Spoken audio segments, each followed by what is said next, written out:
Hi hello students, ಹೇಗಿದ್ದೀರಾ ಎಲ್ಲರೂ? Welcome to PW Kannada foundation channel. ನಾನು ನಿಮ್ಮ ಸೋಷಿಯಲ್ ಸೈನ್ಸ್ ಟೀಚರ್ ಪರಮೇಶ್. ಹೇಗಿದ್ದೀರಾ ಎಲ್ಲರೂ? Welcome to the class students, welcome to the class.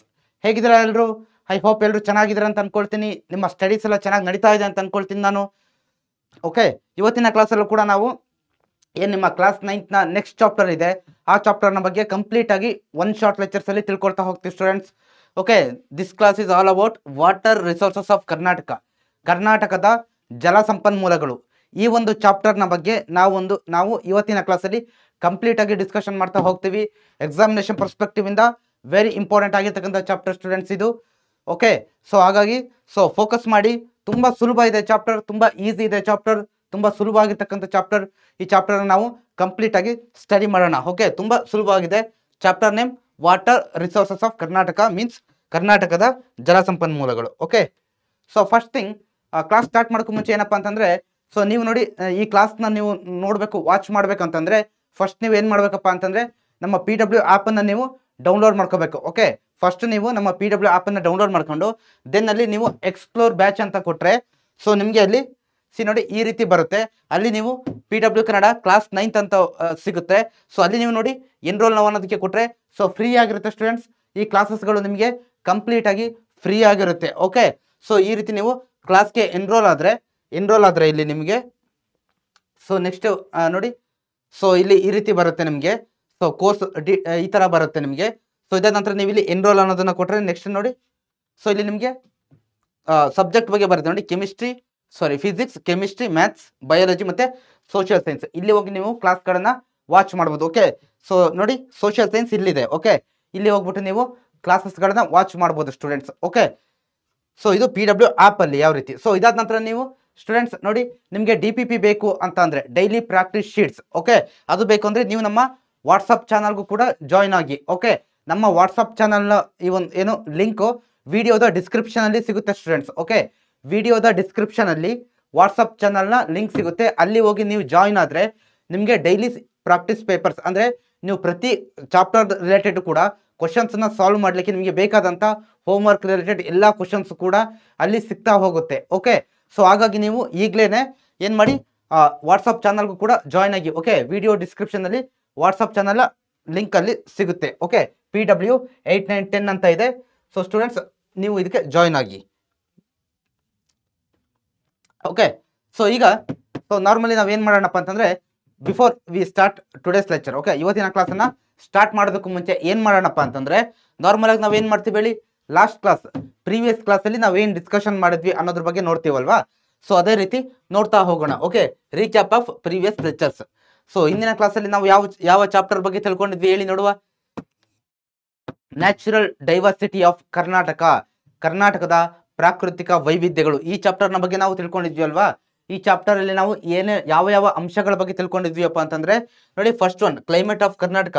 Karnataka ಯಾವ ರೀತಿಯಾದಂಥ ಕ್ಲೈಮೇಟ್ ಅನ್ನ ಹೊಂದಿದೆ ಅನ್ನೋದನ್ನ ನಾವು ತಿಳ್ಕೊಂಡಿದ್ವಿ. ಓಕೆ, ಅದಾದ ನಂತರ seasonal distributions and rainfall in Karnataka. Okay, ಮತ್ತೆ ಅದರ ಎಫೆಕ್ಟ್ ಏನು.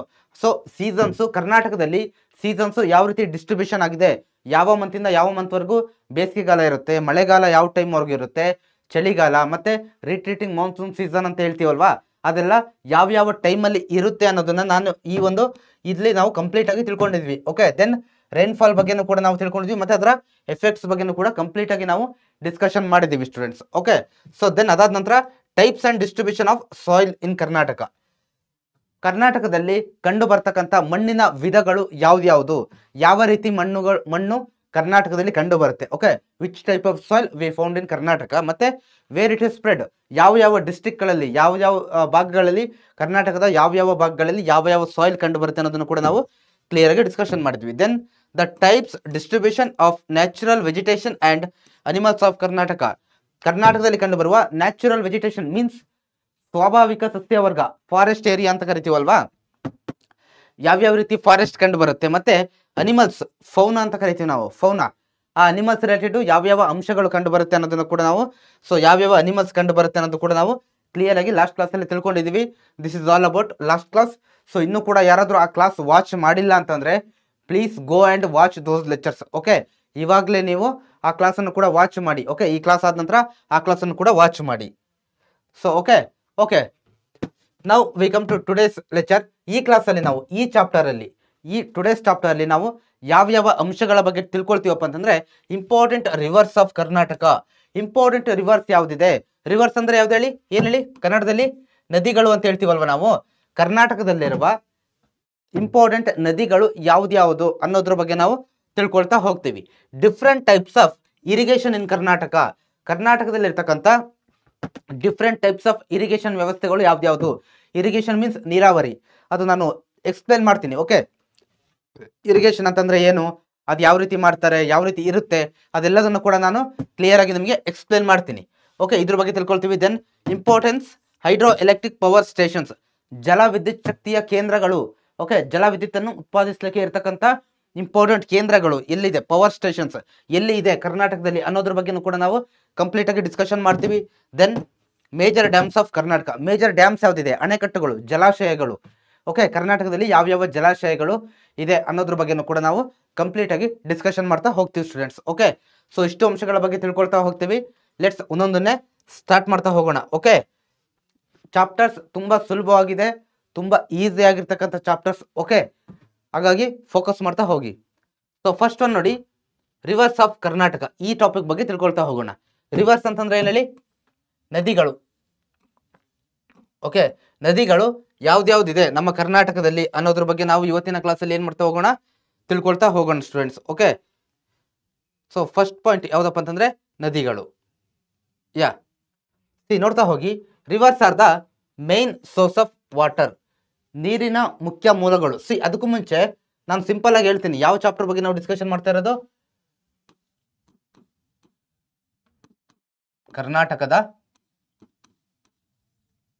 ಜಲ ಸಂಪನ್ಮೂಲಗಳು. ಓಕೆ, ಸೊ ಆಫ್ಟರ್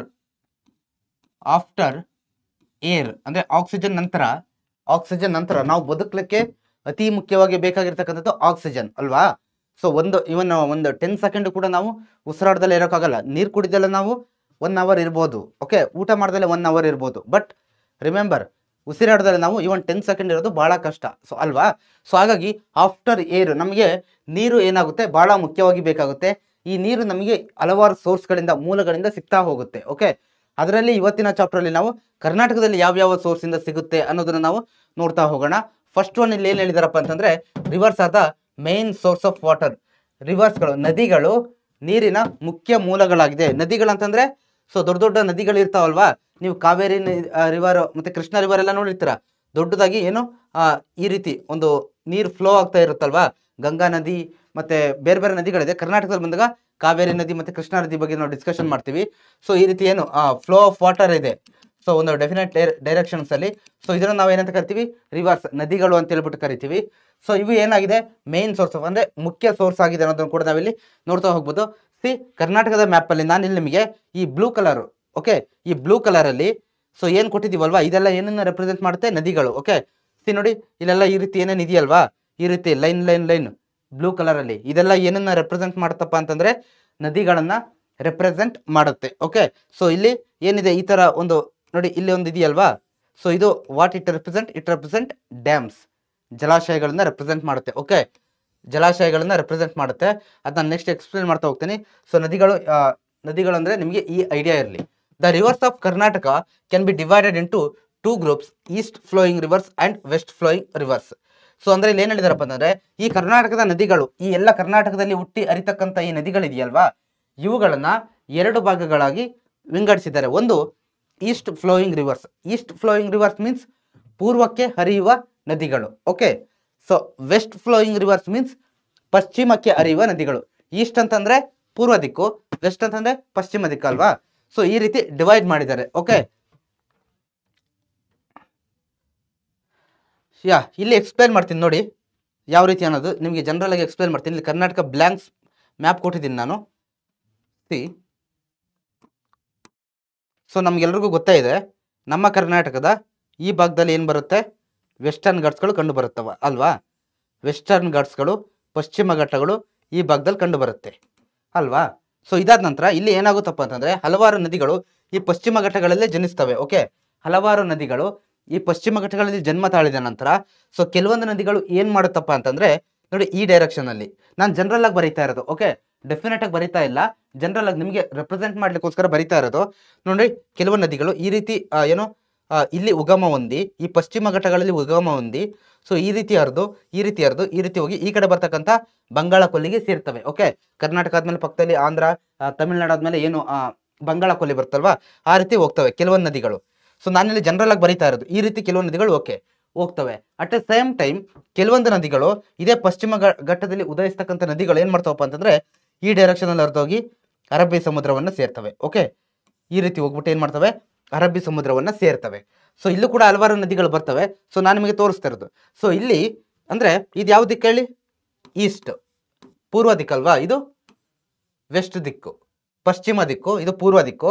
ಸೊ ಇಲ್ಲಿ ನೋಡಿ ಈ ಪೂರ್ವಕ್ಕೆ ಅಂದ್ರೆ ಇಲ್ಲಿ ಹುಟ್ಟಿ ಈ ಪೂರ್ವಕ್ಕೆ ಹರಿದು ಬಂಗಾಳ ಕೊಲ್ಲಿಯನ್ನು ಸೇರ್ತಕ್ಕಂಥ ನದಿಗಳನ್ನ ನಾವು ಈಸ್ಟ್ ಫ್ಲೋಯಿಂಗ್ ರಿವರ್ಸ್ ಅಂತ ಹೇಳ್ಬಿಟ್ಟು ಕರಿತೀವಿ. ಏನಂತ ಕರಿತೀವಿ, ಈಸ್ಟ್ ಫ್ಲೋಯಿಂಗ್ ರಿವರ್ಸ್, ಪೂರ್ವಕ್ಕೆ ಹರಿಯುವ ನದಿಗಳು. ಯಾಕಂದ್ರೆ ಅವು ಪೂರ್ವಕ್ಕೆ ಹರಿದು ಬಂಗಾಳ ಕೊಲ್ಲಿಯನ್ನು ಸೇರ್ತಾ ಇದೆ. ಸೊ ಹಿಯರ್ ದೆನ್ ಏನಾಗ್ತಿದೆಯಪ್ಪ ಅಂತಂದ್ರೆ ಅದೇ ರೀತಿ ಈ ಕಡೆ ಪಶ್ಚಿಮಕ್ಕೆ ಹರಿತಾ ಇದೆ. ಕೆಲವು ನದಿಗಳು ಪಶ್ಚಿಮಕ್ಕೆ ಹರಿದು ಈ ಕಡೆ ಅರಬ್ಬಿ ಸಮುದ್ರವನ್ನು ಸೇರ್ತಾ ಇರೋದ್ರಿಂದ ಅವುಗಳನ್ನ ನಾವು ವೆಸ್ಟ್ ಫ್ಲೋಯಿಂಗ್ ರಿವರ್ಸ್ ಅಂತ ಹೇಳ್ಬಿಟ್ಟು ಕರಿತೀವಿ.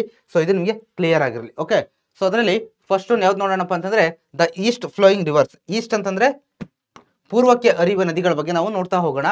ಪೂರ್ವಕ್ಕೆ ಅಂದ್ರೆ ಈ ಕಡೆ ಈ ಡೈರೆಕ್ಷನ್ ಅಲ್ಲಿ ಹರಿದ್ಬಿಟ್ಟು ಬಂಗಾಳ ಕೊಲ್ಲಿಯನ್ನು ಸೇರ್ತಕ್ಕಂಥ ನದಿಗಳು ಯಾವ್ದಪ್ಪ ಅಂತಂದ್ರೆ the Krishna, Kaveri, Pennar and Palar rivers flow eastwards and join the bay of Bengal. ನೋಡಿ ಈ 4 ನದಿಗಳು ಯಾವ್ದ್ಯಾವ್ದು, Krishna,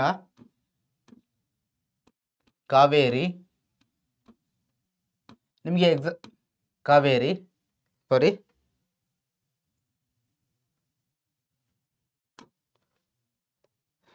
just a second. Okay, Krishna ಆದ್ಮೇಲೆ Kaveri, so then Pennar, then Palar. ಈ 4 ರಿವರ್ಸ್ಗಳನ್ನ ನೀವು ಏನ್ ಮಾಡಿ ನೆನ್ಪಿಟ್ಕೊಳ್ಳಿ. ಓಕೆ, ನೋಡಿ 2 ನದಿಗಳು ತುಂಬಾ ಸುಲಭವಾಗಿ ನೆನ್ಪಿಟ್ಕೋಬೇಕು. ಈಸ್ಟ್ ಅಂತಂದ್ರೆ ಸೊ ಕಾವೇರಿ ರಿವರ್ ಅಂತ ನಿಮ್ಗೆ ಗೊತ್ತಾ ಇದೆ, ಜನರಲ್ ಆಗಿ ನಿಮಗೆ ಗೊತ್ತಿರುತ್ತೆ. ಯಾಕಂತಂದ್ರೆ ನಿಮ್ಗೆಲ್ರಿಗೂ ಏನು ಈ ಅವಾಗ ಏನು ಕರ್ನಾಟಕ ಮತ್ತೆ ತಮಿಳ್ನಾಡಿನ ಮಧ್ಯೆ ಕೆಲವೊಂದು ಏನು ಇಶ್ಯೂಸ್ಗಳು ಬಂದಾಗ ಸೊ ನೀವು ತಮಿಳ್ನಾಡು ಯಾವ ಭಾಗದಲ್ಲಿ ಬರೋದು, ಈಸ್ಟ್ ಭಾಗಕ್ಕಲ್ವಾ, ಅಂದ್ರೆ ಸೌತ್ ಭಾಗದಲ್ಲಿ ಬರುತ್ತೆ. ಸೌತ್ ಈಸ್ಟ್ ಭಾಗದಲ್ಲೂ ಕೂಡ ಏನು ಬರುತ್ತೆ ತಮಿಳ್ನಾಡು. ಸೊ ಆ ರೀತಿ ನೆನ್ಪಿಟ್ಕೊಳ್ಳಿ. 2 ನದಿಗಳ ಹೆಸರು ಕೆ ಅಕ್ಷರದಿಂದ ಸ್ಟಾರ್ಟ್ ಆದ್ರೆ, ಓಕೆ, ಕಾ ಅನ್ನೋ ವರ್ಡಿಂದ ಕೃಷ್ಣ, ಕಾವೇರಿ ಅಂತ ಸ್ಟಾರ್ಟ್ ಆದ್ರೆ, ಇನ್ನ 2 ರಿವರ್ಗಳು ಪಿ ಅಕ್ಷರದಿಂದ ಪೆನ್ನಾರ್ ಮತ್ತೆ ಪಾಲಾರ್ ಅಂತ ಸ್ಟಾರ್ಟ್ ಆಗ್ತವೆ. ಇದು ನಿಮಗೆ ಕ್ಲಿಯರ್ ಆಗಿ ನೆನ್ಪಿಟ್ಕೊಳ್ಳಿ. ಓಕೆ, ನಿಮಗೆ ಎಕ್ಸಾಮ್ ಅಲ್ಲಿ ಕೇಳ್ತಾರೆ name the east flowing rivers of Karnataka ಅಂತ, ಅವಾಗ ನೀವು ಈ 4ನ್ನ ಬರೀಬೇಕು. 2 ಮಾರ್ಕ್ಸಿಗೆ ಕೇಳ್ತಕ್ಕಂಥ ಚಾನ್ಸಸ್ ಇರುತ್ತೆ, ಅಥವಾ 1 ಮಾರ್ಕ್ಸಿಗೆ ಕೇಳ್ತಕ್ಕಂಥ ಚಾನ್ಸಸ್ ಕೂಡ ಇರುತ್ತೆ. ಯಾವ್ದನ್ನ ಜಾಯಿನ್ ಆಗ್ತವೆ ಈ ನದಿಗಳು, ಬೇ ಆಫ್ ಬೆಂಗಾಲ್, ಪೂರ್ವಕ್ಕೆ ಇರ್ತಕ್ಕಂಥ ಬಂಗಾಳ ಕೊಲ್ಲಿಯನ್ನ ಸೇರ್ತವೆ ಅನ್ನೋದು ಕೂಡ ನಿಮಗೆ ಕ್ಲಿಯರ್ ಆಗಿ ಗೊತ್ತಿರಬೇಕು. The Krishna is the second important river of South India. Krishna river ಏನಿದೆಯಲ್ವಾ, ಕೃಷ್ಣ ರಿವರು ನಮ್ಮ ದಕ್ಷಿಣ ಭಾರತದ 2ನೇ ಅತಿ ಪ್ರಮುಖವಾಗಿರ್ತಕ್ಕಂಥ ನದಿ ಅನ್ನೋದನ್ನ ಕೂಡ ನಾವಿಲ್ಲಿ ತಿಳ್ಕೊಬೇಕಾಗುತ್ತೆ. ಓಕೆ, ಕೃಷ್ಣ ರಿವರ್ ಏನು ದಕ್ಷಿಣ ಭಾರತದ 2ನೇ ಅತಿ ಪ್ರಮುಖವಾಗಿರ್ತಕ್ಕಂಥ ನದಿ ಅನ್ನೋದನ್ನ ಕೂಡ ನಾವಿಲ್ಲಿ ತಿಳ್ಕೊಬೇಕಾಗುತ್ತೆ. Okay, it takes birth at Mahabaleshwar. Krishna river ಬಗ್ಗೆ ಡಿಸ್ಕಷನ್ ಮಾಡ್ತಾ ಇರೋದಿಲ್ಲಿ. ಓಕೆ, ಇಲ್ಲಿ ಯಾವುದ್ರ ಬಗ್ಗೆ ಡಿಸ್ಕಷನ್ ಮಾಡ್ತಾ ಇರೋದು, ಫಸ್ಟ್ ನಾವು ಕೃಷ್ಣ ರಿವರ್ ಬಗ್ಗೆ ನಾವಿಲ್ಲಿ ಡಿಸ್ಕಷನ್ ಮಾಡ್ತಾ ಇದ್ದೀವಿ ಸ್ಟೂಡೆಂಟ್ಸ್. ಓಕೆ, ಸಿ ಈ ಮ್ಯಾಪಲ್ಲಿ ನಿಮಗೆ ಕ್ಲಿಯರ್ ಆಗಿ ಗೊತ್ತಾಗುತ್ತೆ. ಕೃಷ್ಣ ರಿವರ್ ನೋಡಿ, ಕೃಷ್ಣ ರಿವರ್ ಈ ಮೇನ್ ಇದೆಯಲ್ವಾ, ಈ ಬ್ಲೂ ಕಲರ್ ಲೈನು, ಸೊ ಇದು ಏನು ಈ ಮೇನ್ ಸೋರ್ಸು, ಇದು ಕೃಷ್ಣ ರಿವರು. ನೋಡಿ ಘಟಪ್ರಭಾ ಈ ಭಾಗದಲ್ಲಿ, ಈ ಮಹಾರಾಷ್ಟ್ರದ ಭಾಗದಲ್ಲಿ ಇಲ್ಲಿ ಉಗಮಗೊಂಡು ಮತ್ತೆ ಬಂದು ನೋಡಿ ಕರ್ನಾಟಕದ ಈ ಉತ್ತರ ಕರ್ನಾಟಕ ಭಾಗದಲ್ಲಿ ಹಾದು ಹೋಗಿ ನಂತರ ಈ ಆಂಧ್ರ ಭಾಗದಲ್ಲಿ ಹಾದು ಹೋಗಿ ಎಲ್ಲಿಗೆ ಸೇರುತ್ತೆ, ಬಂಗಾಳ ಕೊಲ್ಲಿಗೆ ಸೇರುತ್ತೆ. ಎಲ್ಲಿ ಬರುತ್ತೆ ಕೃಷ್ಣ ರಿವರ್ ಅಂದ್ರೆ ನಿಮಗೆ ಕ್ಲಿಯರ್ ಆಗಿ ಗೊತ್ತಿರ್ಬೇಕು ಸ್ಟೂಡೆಂಟ್ಸ್. ಓಕೆ, ಸೊ ದೆನ್ ನೋಡಿ it takes birth at Mahabaleshwar and flows 1392 kilometers eastwards to join the Bay of Bengal, but it flows for only 480 kilometers throughout Karnataka. ಈ ಪಾಯಿಂಟ್ ಅಲ್ಲಿ ಯಾವ್ದಾವ್ದು ಇಂಪಾರ್ಟೆಂಟ್ ಅಂತ ಅಂತಂದ್ರೆ ಕೃಷ್ಣ ರಿವರ್ ಎಲ್ಲಿ ಉಗಮವಾಗುತ್ತೆ, where Krishna river is originated ಅಂತ ಕೇಳ್ತಾರೆ. ಮಹಾಬಲೇಶ್ವರ ಇದೆಲ್ಲಿ ಬರುತ್ತಪ್ಪ ಅಂತಂದ್ರೆ ನೋಡಿ ಈ ಮ್ಯಾಪಲ್ಲಿ ನೋಡಿ ಮಹಾರಾಷ್ಟ್ರ ಭಾಗದಲ್ಲಿ ಓಕೆ ಬರ್ತಕ್ಕಂಥದ್ದು, ಇಲ್ಲಿ ಉಗಮ ಹೊಂದುತ್ತೆ ಮಹಾಬಲೇಶ್ವರ. ಓಕೆ, ಮಹಾರಾಷ್ಟ್ರ ಮಹಾಬಲೇಶ್ವರ ಅನ್ನೋದನ್ನ ನೀವು ನೆನ್ಪಿಟ್ಕೊಳ್ಳಿ. ಸೊ ಇಲ್ಲಿ ಏನಾಗುತ್ತೆ, ಉಗಮ ಹೊಂದುತ್ತೆ. ಸೊ ಇದಾದ ನಂತರ ಎಷ್ಟು ಕಿಲೋಮೀಟರ್ ಟ್ರಾವೆಲ್ ಮಾಡುತ್ತೆ, ಆ ಮಹಾರಾಷ್ಟ್ರದಲ್ಲಿ ಅದು ಉಗಮ ಹೊಂದಂತ, ಈ ಮಹಾಬಲೇಶ್ವರದಲ್ಲಿ ಉಗಮ ಹೊಂದಾದ ನಂತರ ಈ ಒಂದು ಡೈರೆಕ್ಷನ್ ಇದೆಯಲ್ವಾ, ಈ ಹರಿದು ಬಂದು ಕರ್ನಾಟಕ ಇಲ್ಲೆಲ್ಲ ಹರಿದು ಬಂದು ಬಂಗಾಳ ಕೊಲ್ಲಿಯನ್ನು ಸೇರುತ್ತಲ್ವಾ, ಆ ಸೇರೋ ಟೈಮಲ್ಲಿ ಇದು ಎಷ್ಟು ಕಿಲೋಮೀಟರ್ ಚಲಿಸುತ್ತಪ್ಪ ಅಂತಂದ್ರೆ 1392 ಕಿಲೋಮೀಟರ್ ಚಲಿಸಿ ಏನಾಗುತ್ತೆ, ಪೂರ್ವಕ್ಕೆ ಹರಿದು ಕೊನೆಗೆ ಬೇ ಆಫ್ ಬೆಂಗಾಲ್ ಆ ಒಂದು ಬಂಗಾಳ ಕೊಲ್ಲಿಯನ್ನು ಸೇರುತ್ತೆ ಅನ್ನೋದನ್ನ ಕೂಡ ನಾವಿಲ್ಲಿ ನೋಡ್ತಾ ಹೋಗ್ಬೋದು. But it flows for only 480 kilometre through out Karnataka. So ಇಲ್ಲಿ ನಿಮಗೆ ಟೋಟಲ್ ಎಷ್ಟು ಕಿಲೋಮೀಟರ್ ಚಲಿಸುತ್ತಪ್ಪ ಅಂತಂದ್ರೆ 1392. ಓಕೆ, ಬಟ್ ಕರ್ನಾಟಕದಲ್ಲಿ ಪರ್ಟಿಕ್ಯುಲರ್ ಆಗಿ ಕರ್ನಾಟಕ ಪೋರ್ಷನ್ ಅಲ್ಲಿ ಎಷ್ಟಪ್ಪ ಅಂತಂದ್ರೆ 480. ಓಕೆ, ಎಷ್ಟು? ಸೊ ಈ ಪಾರ್ಟ್ ಅಂದ್ರೆ ನೋಡಿ, ಇಲ್ಲಿ ನಮ್ಮ ಕರ್ನಾಟಕದಲ್ಲಿ ಇಲ್ಲಿ ನೋಡ್ತಾ ಇದೀವಲ್ವ ನಾವು. ಸೊ ಇಷ್ಟು ಪಾರ್ಟು ಅಂದ್ರೆ ಇಷ್ಟು ನಮ್ಮ ಕರ್ನಾಟಕದಲ್ಲಿ ಎಷ್ಟು ಕಿಲೋಮೀಟರ್ ಚಲಿಸುತ್ತಪ್ಪ ಅಂತಂದ್ರೆ 480 ಕಿಲೋಮೀಟರ್ ಓನ್ಲಿ. ಇದು ನಿಮಗೆ ಕ್ಲಿಯರ್ ಆಗುತ್ತಿರಲಿ. So then the Bhima, Koyna, Tungabhadra, Ghataprabha and Malaprabha are its tributaries. Tributaries ಅಂತಂದ್ರೆ ಏನಪ್ಪಾ ಅಂತಂದ್ರೆ ಉಪನದಿಗಳು ಅಂತ ಹೇಳ್ಬಿಟ್ಟು ಕರಿತೀವಿ ನಾವು ಕನ್ನಡದಲ್ಲಿ. ಉಪನದಿಗಳು. ಓಕೆ, ಉಪನದಿಗಳು. ಉಪನದಿಗಳಪ್ಪ ಏನಪ್ಪಾ ಅಂತಂದ್ರೆ ನಿಮಗೆ ಕ್ಲಿಯರ್ ಆಗಿ ಎಕ್ಸ್ಪ್ಲೇನ್ ಮಾಡ್ತೀನಿ ನೋಡಿ. ನಿಮಗೆ ಚಿತ್ರ ನೋಡಿ ಗೊತ್ತಾಗಿರುತ್ತೆ ಅಂತ ಅನ್ಕೊಳ್ತೀನಿ. ನೋಡಿ, ನಾನು ಜನರಲ್ ಆಗಿ ಬರೆದ್ಬಿಟ್ಟು ನಿಮಗೆ ಎಕ್ಸ್ಪ್ಲೇನ್ ಮಾಡ್ತೀನಿ. ಇಲ್ಲಿ ಒಂದು ರಿವರ್ ಹರಿತಾ ಇದೆ. ಓಕೆ, ಇದು ಒಂದು ಕೃಷ್ಣ ರಿವರ್ ಅಂತೆಲ್ಲ ಅನ್ಕೊಳ್ಳಿ. ಈ ರೀತಿ ಹುಟ್ಟಿ ಕೃಷ್ಣ ರಿವರ್ ಹರಿತಾ ಇದೆ. ಓಕೆ, ಇದು ಒಂದು ರಿವರ್ ಹರಿತಾ ಇದೆ. ಸೊ ಈ ರಿವರ್ ಹರಿತಕ್ಕಂಥ ಟೈಮಲ್ಲಿ ಸಮಯದಲ್ಲಿ ಏನೇನಾಗುತ್ತಪ್ಪ ಅಂತಂದ್ರೆ ಕೆಲವೊಂದು ಚಿಕ್ಕ ಚಿಕ್ಕ ನದಿಗಳು ಕೂಡ ಬಂದು ನೋಡಿ, ಬಂದು ಈ ರೀತಿ ಸೇರ್ತವೆ. ಈ ರೀತಿ ಬೇರೆ ಬೇರೆ ಡೈರೆಕ್ಷನ್ಸ್ ಅಲ್ಲಿ ಬಂದ್ಬಿಟ್ಟು ಏನಾಗ್ತವೆ, ಆ ನದಿಗೆ ಸೇರ್ತವೆ. ಓಕೆ, ಈ ಸೇರ್ತಕ್ಕಂಥ ನದಿಗಳಿದೆಯಲ್ವಾ, ಅಂದ್ರೆ ಈ ಮೈನ್ ರಿವರ್, ಇದು ಮೈನ್ ರಿವರ್. ಓಕೆ, ಇದು ಮೈನ್ ರಿವರ್. ಇದು ಏನಾಗ್ತಾ ಇದೆ, ಇದು ಹರಿತಾ ಇದೆ ಹುಟ್ಟಿ ಒಂದು ಜಾಗದಿಂದ ಇನ್ನೊಂದು ಜಾಗಕ್ಕೆ. ಈ ಹರಿತಕ್ಕಂಥ ಜಾಗದಲ್ಲಿ ಆಯಾ ಕೆಲವೊಂದು ಪ್ರದೇಶಗಳಲ್ಲಿ ಮಧ್ಯ ಮಧ್ಯದಲ್ಲಿ ಹಲವಾರು ನದಿಗಳು ಬಂದು ಈ ರೀತಿ ಜಾಯಿನ್ ಆಗ್ತವೆ. ಓಕೆ, ಜಾಯಿನ್ ಆಗ್ತವೆ. ಈ ಜಾಯಿನ್ ಆಗ್ತಕ್ಕಂಥ ನದಿಗಳನ್ನ ನಾವು ಟ್ರಿಬ್ಯೂಟರೀಸ್ ಅಂತ ಹೇಳ್ಬಿಟ್ಟು ಕರಿತೀವಿ. ನಿಮಗೆ ಇಲ್ಲಿ ಹೆಸರಲ್ಲೇ ಗೊತ್ತಾಗ್ಬಿಡುತ್ತೆ ನೋಡಿ, ಟ್ರಿಬ್ಯೂಟ್ ಅಂತ ಹೇಳ್ತೀವಲ್ಲ ನಾವು. ಟ್ರಿಬ್ಯೂಟ್ ಮಾಡಬೇಕು, ಟ್ರಿಬ್ಯೂಟ್ ಅಂತಂದ್ರೆ ಕಾಂಟ್ರಿಬ್ಯೂಷನ್ ಮಾಡಬೇಕು ಅಂತ ನಾವು ಹೇಳ್ತೀವಿ ನೋಡಿ ಜನರಲ್ ಆಗಿ. ಅಂದ್ರೆ ಅದಕ್ಕೊಂದು ಸೇರ್ತವೆ. ಟ್ರಿಬ್ಯೂಟ್ ಅಂತಂದ್ರೆ ಸೇರೋದು. ಓಕೆ, ಟ್ರಿಬ್ಯೂಟ್ ಅಂತಂದ್ರೆ ಇದು ನೀವು ನೆನ್ಪಿಟ್ಕೊಳ್ಳಿ ಶಾರ್ಟ್ ವರ್ಡ್ ಅಲ್ಲಿ. ಟ್ರಿಬ್ಯೂಟ್ ಮೀನ್ಸ್ ಸೇರುವುದು. ಓಕೆ, ನಿಮಗೆ ಇನ್ನೊಂದು ಬರುತ್ತೆ, ಅದು ಯಾವ್ದಪ್ಪ ಅಂತಂದ್ರೆ ಡಿಸ್ಟ್ರಿಬ್ಯೂಟರೀಸ್ ಅಂತ ಬರುತ್ತೆ. ಸೊ ಅದೇ ನಿಮಗೆ ಚಾಪ್ಟರ್ ಅಲ್ಲಿಲ್ಲ. ಡಿಸ್ಟ್ರಿಬ್ಯೂಟರೀಸ್ ಅಂತಂದ್ರೆ ಅದು ಇಲ್ಲಿಂದ ಚೇಂಜ್ ಆಗ್ತಕ್ಕಂಥದ್ದು. ಓಕೆ, ಬೇರೆ ಬೇರೆ ದಿಕ್ಕಿಗೆ ಹೋಗೋದು. ಬಟ್ ಇಲ್ಲಿ ನಿಮಗೆ ಅದೇನು ಇಂಪಾರ್ಟೆಂಟ್ ಇಲ್ಲ. ಟ್ರಿಬ್ಯೂಟರೀಸ್ ಅಂತಂದ್ರೆ ನೀವು ಕ್ಲಿಯರ್ ಆಗಿ ನೆನ್ಪಿಟ್ಕೊಳ್ಳಿ ಸ್ಟೂಡೆಂಟ್ಸ್. ಟ್ರಿಬ್ಯೂಟರೀಸ್ ಅಂತಂದ್ರೆ ಉಪನದಿಗಳು ಅಂತೀವಿ. ಉಪನದಿಗಳಂದ್ರೆ ಬೇರೆ ಬೇರೆ ನದಿಗಳು ಬಂದು ಈ ಮುಖ್ಯ ನದಿಗೆ ಸೇರ್ತವೆ. ಓಕೆ, ನೋಡಿ ಇಲ್ಲಿ ಈ ಕೃಷ್ಣ ರಿವರ್ ಏನಿದೆಯಲ್ಲ, ಇದಕ್ಕೆ ನೋಡಿ ಇಲ್ಲಿ ಘಟಪ್ರಭಾ ರಿವರ್ ಬಂದು ಸೇರಿದೆ ಇಲ್ಲಿ ಈ ಭಾಗದಲ್ಲಿ. ಓಕೆ, ಸೊ ದೆನ್ ಇಲ್ಲಿ ನೋಡಿ ಇಲ್ಲಿ ಯಾವ್ದಿದೆ, ಭೀಮಾ ರಿವರ್ ಬಂದು ಇಲ್ಲಿ ಸೇರಿದೆ. ಓಕೆ, ಸೊ ಇದಾದ ನಂತರ ತುಂಗಭದ್ರಾ ರಿವರ್ ಇಲ್ಲಿ ಹೋಗ್ಬಿಟ್ಟು ಏನ್ ಮಾಡುತ್ತೆ, ಕೃಷ್ಣ ರಿವರ್ಗೆ ಸೇರುತ್ತೆ. ಇಲ್ಲಿ ಮಲಪ್ರಭಾ ರಿವರ್ ಬಂದ್ಬಿಟ್ಟು ಸೇರುತ್ತೆ. ಓಕೆ, ಇವೆಲ್ಲ ಚಿಕ್ಕ ಚಿಕ್ಕ ನದಿಗಳು. ತುಂಗಭದ್ರದ ಇಲ್ಲಿ ಜನ್ಮ ತಾಳಿ ಹರಿದೋಗಿ ಇಲ್ಲಿ ಸೇರುತ್ತೆ. ಮಲಪ್ರಭಾ ರಿವರು ಇಲ್ಲಿ ಜನ್ಮ ತಾಳಿ ಹರಿದೋಗಿ ಇಲ್ಲಿ ಸೇರುತ್ತೆ. ಓಕೆ, ಸೊ ಈ ರೀತಿ ನಿಮಗೆ ಕ್ಲಿಯರ್ ಆಗಿ ಗೊತ್ತಿರಲಿ. ಯಾವ್ದ್ಯಾವ್ದು ಉಪನದಿಗಳಂತಲೂ ಕೇಳ್ತಾರೆ. ಸೊ ನಿಮ್ಗೆ ಯಾವ್ದಪ್ಪ ಅಂತಂದ್ರೆ ಭೀಮಾ, ಕೋಯನಾ, ತುಂಗಭದ್ರಾ ಮತ್ತೆ ಘಟಪ್ರಭಾ ಮತ್ತೆ ಮಲಪ್ರಭಾ 5 ಇದೆ. ಸೊ 5 ಇದೆ. ಓಕೆ, ಈ 5 ನದಿಗಳು ವೆರಿ ಇಂಪಾರ್ಟೆಂಟ್. ಇದಾದ ನಂತರ irrigation and hydro electric power generation from the Krishna river system have benefited in northern Karnataka. ಅಂದ್ರೆ ನೋಡಿ, ಈ ಮ್ಯಾಪ್ ಅಲ್ಲೇ ನಿಮಗೆ ಗೊತ್ತಾಗುತ್ತೆ ಕೃಷ್ಣ ರಿವರು.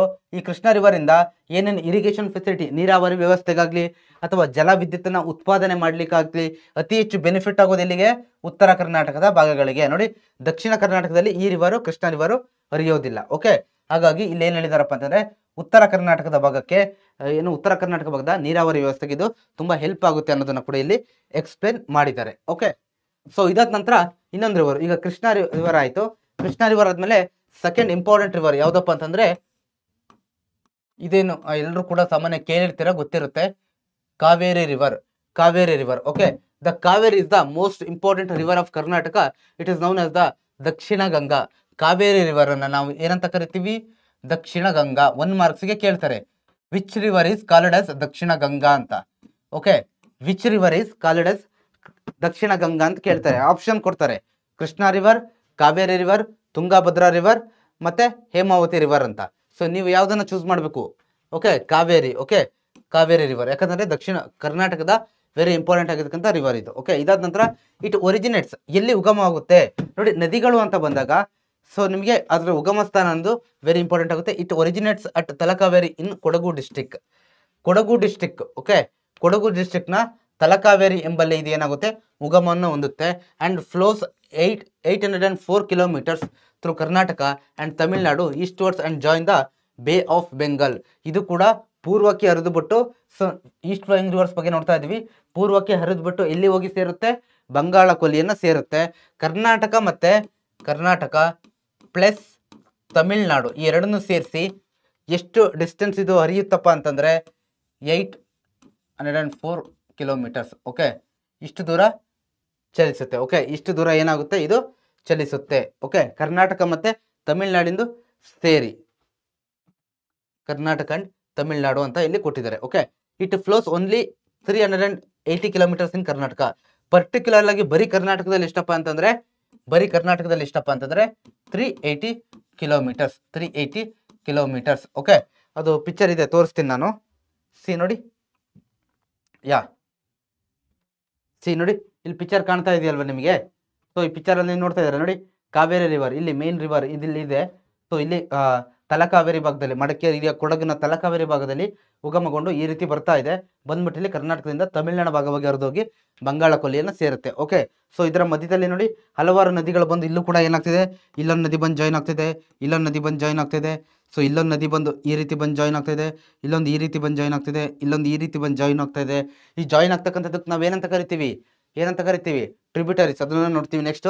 ಓಕೆ, ನೆನಪಿರಲಿ, ಪರ್ಟಿಕ್ಯುಲರ್ ಆಗಿ ನಮ್ಮ ಕರ್ನಾಟಕದಲ್ಲಿ ಕೊಡಗು ಅಲ್ಲಿ ಉಗಮ ಆಗಿದ್ರಿಂದ ಹಿಡಿದು ಈ ಒಂದು ಏನು ತಮಿಳುನಾಡನ್ನ ಸೇರೋವರೆಗೂ ಕರ್ನಾಟಕದಲ್ಲಿ ಎಷ್ಟು ದೂರ ಚಲಿಸುತ್ತೆ, ಇದು ಎಷ್ಟು ದೂರ ಚಲಿಸುತ್ತೆ ಅಂತ ಹೇಳಿದ್ದಾರೆ, 380 ಕಿಲೋಮೀಟರ್ಸ್, 380 ಕಿಲೋಮೀಟರ್. ಓಕೆ, ಇದು ನಿಮಗೆ ಗೊತ್ತಿರಲಿ. So many tributaries join this river. Many ಉಪನದಿಗಳು, ಹಲವಾರು ಉಪನದಿಗಳು ಏನು ಮಾಡ್ತವೆ, ಇದನ್ನ ಜಾಯಿನ್ ಆಗ್ತವೆ ಅನ್ನೋದನ್ನ ಕೂಡ ಇಲ್ಲಿ ಎಕ್ಸ್ಪ್ಲೇನ್ ಮಾಡಿದ್ದಾರೆ. ಎಕ್ಸಾಂಪಲ್ ಯಾವುದಪ್ಪ ಅಂತಂದ್ರೆ Hemavati, Harangi, Lokapavani, Arkavati, Shimsha, Lakshmana Tirtha, Kapila, Suvarnavati, Bhavani. Okay, this river is most useful for agriculture, power generation and drinking water supply. Okay, so ಅಲ್ಲಿ ಕೃಷ್ಣ ರಿವರಲ್ಲಿ ನಾವು ಏನು ನೋಡಿದ್ವಿ, ಇರಿಗೇಷನ್ ಮತ್ತೆ ಪವರ್ ಜನರೇಷನ್ ಬಗ್ಗೆ ನೋಡಿದ್ವಿ ಅಲ್ವಾ? ಸೊ ಇಲ್ಲಿ ಏನೇನಕ್ಕೆ ಇಂಪಾರ್ಟೆಂಟ್, ಕಾವೇರಿ ರಿವರ್ ಅಗ್ರಿಕಲ್ಚರ್, ಕೃಷಿ ಭಾಗಕ್ಕೆ, ಕೃಷಿಗೆ ಆ ಒಂದು ನದಿ ಹರಿತಕ್ಕಂಥ ಭಾಗದಲ್ಲಿ ಅದರ ಅಕ್ಕಪಕ್ಕ ಇರ್ತಕ್ಕಂಥ ರೈತರೆಲ್ಲ ಏನು ಮಾಡ್ತಾರೆ, ಈ ಒಂದು ಕಾವೇರಿ ರಿವರ್ನ ವಾಟರನ್ನು ಅಗ್ರಿಕಲ್ಚರ್ಗೆ, ಕೃಷಿಗೆ ಬಳಸ್ತಾರೆ. ಮತ್ತೆ ಪವರ್ ಜನರೇಷನ್, ವಿದ್ಯುತ್ ಶಕ್ತಿಯನ್ನು, ಓಕೆ, ಕರೆಂಟಿನ ಉತ್ಪಾದಿಸಲಿಕ್ಕೂ ಕೂಡ ಈ ಒಂದು ನೀರನ್ನು ಬಳಸ್ತಾರೆ. ಯಾವ ರೀತಿ ಅಂತ ನಾನು ನೆಕ್ಸ್ಟ್ ಅಲ್ಲಿ ನಿಮಗೆ ಎಕ್ಸ್ಪ್ಲೇನ್ ಮಾಡ್ತೀನಿ. ಆ ಟಾಪಿಕ್ ಇದೆ ಪವರ್ ಜನರೇಷನ್ ಅಂತ, ಅಲ್ಲಿ ಎಕ್ಸ್ಪ್ಲೇನ್ ಮಾಡ್ತೀನಿ. ನಂತರ very important drinking water. Okay, drinking water ಇದಂತೂ ವೆರಿ ಇಂಪಾರ್ಟೆಂಟು. ಕಾವೇರಿ ನದಿ ಎಲ್ಲರೂ ಕುಡಿದಿದ್ದೀವಲ್ವ ನಾವು. ಸೊ ಹಾಗಾಗಿ ಆ ಕಾವೇರಿ ಏನಾಗುತ್ತೆ, ಇದು ಕುಡಿಯೋದಕ್ಕೂ ಕೂಡ ಬಳಸ್ತಾರೆ. ಓಕೆ, ಇಲ್ಲಿ ನಿಮಗೆ ಸೊ ಈ ಒಂದು ಏನು ಉಪನದಿಗಳೇನಿದೆಯಲ್ವಾ, ಇದು ನಿಮಗೆ ವೆರಿ ಇಂಪಾರ್ಟೆಂಟ್ ಆಗುತ್ತೆ. ಇದನ್ನು ನೀವು ಮಾರ್ಕ್ ಮಾಡಿ ಇಟ್ಕೊಳ್ಳಿ. ಹೇಮಾವತಿ, ಹಾರಂಗಿ, ಸೊ ನಿಮಗೆ ಲೋಕಪಾವನಿ, ಅರ್ಕಾವತಿ, ಶಿಂಷಾ, ಲಕ್ಷ್ಮಣ ತೀರ್ಥ, ಕಪಿಲ, ಸುವರ್ಣವತಿ, ಭವಾನಿ. ಓಕೆ, ಸೊ ಇಲ್ಲಿ ನಿಮಗೆ ಇಷ್ಟು ನೆನಪಿಲ್ಲ ಅಂತಂದ್ರೆ ಅಟ್ಲೀಸ್ಟ್ ಒಂದು 3 to 4 ಆದರೂ ನಿಮಗೆ ಕ್ಲಿಯರ್ ಆಗಿ ಗೊತ್ತಿರಬೇಕು. ನೋಡಿ, ಎರಡು ನದಿಗಳು ಹೆಚ್ಚಿಂದ ಸ್ಟಾರ್ಟ್ ಆಗ್ತವೆ, ಹಾರಂಗಿ ಮತ್ತು ಹೇಮಾವತಿ ಅನ್ನೋದು. ಓಕೆ, ಈ ರೀತಿ ನೆನಪಿಟ್ಕೊಳ್ಳಿ, ಹಾರಂಗಿ, ಹೇಮಾವತಿ ಹೆಚ್ಚಿಂದ ಸ್ಟಾರ್ಟ್ ಆಗುತ್ತೆ. ಓಕೆ, ದೆನ್ ಸುಲಭವಾಗಿ ಯಾವ್ದು ನೆನಪಿಟ್ಕೋಬೋದು ನೀವು, ಅರ್ಕಾವತಿ. ನೋಡಿ, ಅರ್ಕಾವತಿ, ಸುವರ್ಣವತಿ ಈ ರೀತಿ ಬರ್ತಾವಲ್ಲ, ಇದನ್ನು ನೆನ್ಪಿಟ್ಕೊಳ್ಳಿ. ದೆನ್ ಭವಾನಿ, ಓಕೆ, ಶಿಂಷಾ, ಲಕ್ಷ್ಮಣ ತೀರ್ಥ ಇವೆಲ್ಲ ಬರ್ತವೆ. ಇದನ್ನು ನೀವು ಸುಲಭವಾಗಿ ನೆನ್ಪಿಟ್ಕೊಳ್ಳಿ students. Okay, so then the Pennar and Palar rivers flow through districts of Kolar, Tumakuru and Bengaluru and then enter Andhra Pradesh and Tamil Nadu. North Pennar, okay, Tamil Nadu. Okay, north Pennar and south Pennar are 2 separate rivers. Okay, so ಅಂದರೆ ಈ ಪೆನ್ನರ್ ಮತ್ತು ಪಾಲಾರ್ ರಿವರ್ಸ್. ಓಕೆ, ಇವು ಕೂಡ ವೆರಿ ಇಂಪಾರ್ಟೆಂಟ್ ಆಗ್ತವೆ. Pennar river ಮತ್ತು Palar reverse ಇವೆರಡು ಕೂಡ East flowing rivers. ಎಲ್ಲಿ ಹರಿತವೆ ಇವು, ಈ ಕೋಲಾರ, ತುಮಕೂರು, ಬೆಂಗಳೂರು ಈ ಭಾಗದಲ್ಲಿ ಹರಿತವೆ. ನೀವು ಯಾರಾದರೂ ಈ ಭಾಗದವ್ರು ಇದ್ದರೆ ಗೊತ್ತಿರುತ್ತೆ ನಿಮಗೆ, ಕೋಲಾರ, ತುಮಕೂರು, ಬೆಂಗಳೂರು ಭಾಗದವ್ರು ಇದ್ದರೆ ಗೊತ್ತಿರುತ್ತೆ. ಓಕೆ, ಅಲ್ಲಿ ಹರಿದ್ಬಿಟ್ಟು ಎಲ್ಲಿಗೆ ಹೋಗ್ತವೆ ಇವು, ಆಂಧ್ರ ಪ್ರದೇಶಕ್ಕೆ ಹೋಗಿ ಅಲ್ಲಿಂದ ತಮಿಳ್ನಾಡಿಗೆ ಹೋಗಿ ಜಾಯಿನ್ ಆಗ್ತವೆ. ಓಕೆ, ತಮಿಳ್ನಾಡಿಗೆ ಹೋಗಿ ಬಂಗಾಳ ಕೊಲ್ಲಿಯನ್ನು ಅಲ್ಲಿ ಹರಿದು ಬಂಗಾಳ ಕೊಲ್ಲಿಯನ್ನು ಸೇರ್ತವೆ. ಸೊ ನಂತರ ಪೆನ್ನರಲ್ಲಿ ನಾರ್ತ್ ಪೆನ್ನರ್ ಮತ್ತೆ ಸೌತ್ ಪೆನ್ನರ್ ಅಂತ 2 ಸಪ್ರೇಟ್ ರಿವರ್ಸ್ ಬರುತ್ತೆ ಅನ್ನೋದನ್ನ ಕೂಡ ಇಲ್ಲಿ ಎಕ್ಸ್ಪ್ಲೇನ್ ಮಾಡಿದ್ದಾರೆ. ಓಕೆ, ಸೊ ಇದು ನಿಮಗೆ ಕ್ಲಿಯರ್ ಇರಲಿ. East flowing rivers Krishna, Kaveri, Pennar, Palar. Okay, Krishna Kaveri very important ಆಗುತ್ತೆ ಇದರಲ್ಲಿ. So this is all about east flowing rivers students. ಇಷ್ಟ ಆಗಿದೆ. ಸೊ ಇದಾದ ನಂತರ ನಾವು ವೆಸ್ಟ್ ಫ್ಲೋಯಿಂಗ್ ರಿವರ್ಸ್ ಬಗ್ಗೆ ನಾವು ನೋಡ್ತಾ ಹೋಗ್ತೀವಿ.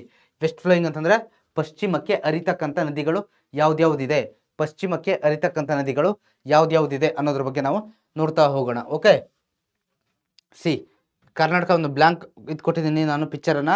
ಸೊ ಇಲ್ಲಿ ನಿಮಗೆ ಸಿಂಪಲ್ ಆಗಿ ಎಕ್ಸ್ಪ್ಲೇನ್ ಮಾಡ್ತೀನಿ ಮತ್ತೆ. ಸೊ ಆಲ್ರೆಡಿ ಎಕ್ಸ್ಪ್ಲೇನ್ ಮಾಡಿರೋದೆ. ಈ ಭಾಗದಲ್ಲಿ ಹುಟ್ಟಿ ನೋಡಿ, ಈ ಪಶ್ಚಿಮ ಘಟ್ಟಗಳ ಈ ಭಾಗದಲ್ಲಿ ಜನಿಸ್ಬಿಟ್ಟು ಯಾವ ಡೈರೆಕ್ಷನಲ್ಲಿ ಹರಿಯೋದು, ಈ ರೀತಿ ಪಶ್ಚಿಮಕ್ಕೆ ಹರಿದು ಹೋಗ್ತಕ್ಕಂಥ ನದಿಗಳು. ಓಕೆ, ಅರಬ್ಬಿ ಸಮುದ್ರವನ್ನು ಸೇರ್ತಕ್ಕಂಥ ನದಿಗಳ ಬಗ್ಗೆ ನೋಡ್ತಾ ಹೋಗೋಣ. ಸೊ ಅದರಲ್ಲಿ many rivers rise in Malnad flows westwards and join the Arabian sea. For example the Sharavati, Kali, Gangavalli, Bedti ಅಥವಾ ನೇತ್ರಾವತಿ, ವರಾಹಿ ಮತ್ತು ಅಘನಾಶಿನಿ. ಇಷ್ಟು ರಿವರ್ಗಳು ವೆರಿ ಇಂಪಾರ್ಟೆಂಟ್. ಓಕೆ, ಪಶ್ಚಿಮಕ್ಕೆ ಹರಿತಕ್ಕಂಥ ನದಿಗಳು ಮೆನಿ ರಿವರ್ಸ್ ರೈಸ್ ಇನ್ ಮಲೆನಾಡ್ ಅಂತ ಹೇಳಿದ್ದಾರೆ. ಅಂದರೆ ಹಲವಾರು ನದಿಗಳು ಈ ಮಲೆನಾಡು ಪ್ರದೇಶ ವೆಸ್ಟರ್ನ್ ಘಾಟ್ ಸ್ಪಾಟ್ ಅಂತ ಹೇಳ್ತೀವಲ್ವಾ, ಅಲ್ಲಿ ಏನಾಗುತ್ತೆ ಒರಿಜಿನೇಟ್ ಆಗ್ಬಿಟ್ಟು ಯಾವ ಕಡೆಗೆ ಹರಿದು ಹೋಗ್ತವೆ, ವೆಸ್ಟ್ವರ್ಡ್ ಡೈರೆಕ್ಷನಲ್ಲಿ ಹರಿದು ಹೋಗ್ತವೆ. ಓಕೆ, ಹರಿದು ಹೋಗ್ಬಿಟ್ಟು ಅರೇಬಿಯನ್ ಸಮುದ್ರವನ್ನು ಸೇರ್ತವೆ. ಯಾವುದ್ಯಾವುದಪ್ಪ ಅಂತಂದರೆ ನೋಡಿ, ಶರಾವತಿ, ಸೊ ದೆನ್ ಕಾಳಿ, ಇಲ್ಲಿ ಇಂಗ್ಲೀಷಲ್ಲಿ ಇದೆ, that's why I write here in Kannada. Okay, Bedti ಅಥವಾ ಗಂಗಾವಲ್ಲಿ. Okay,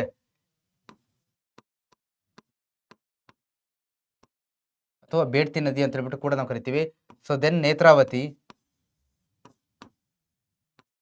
so then Varahi, then Aghanashini. Okay, so ಇಲ್ಲಿ ನೀವು ಅಟ್ಲೀಸ್ಟ್ ಒಂದು 3 to 4 ಆದರೂ ನಿಮಗೆ ಗೊತ್ತಿರಬೇಕು.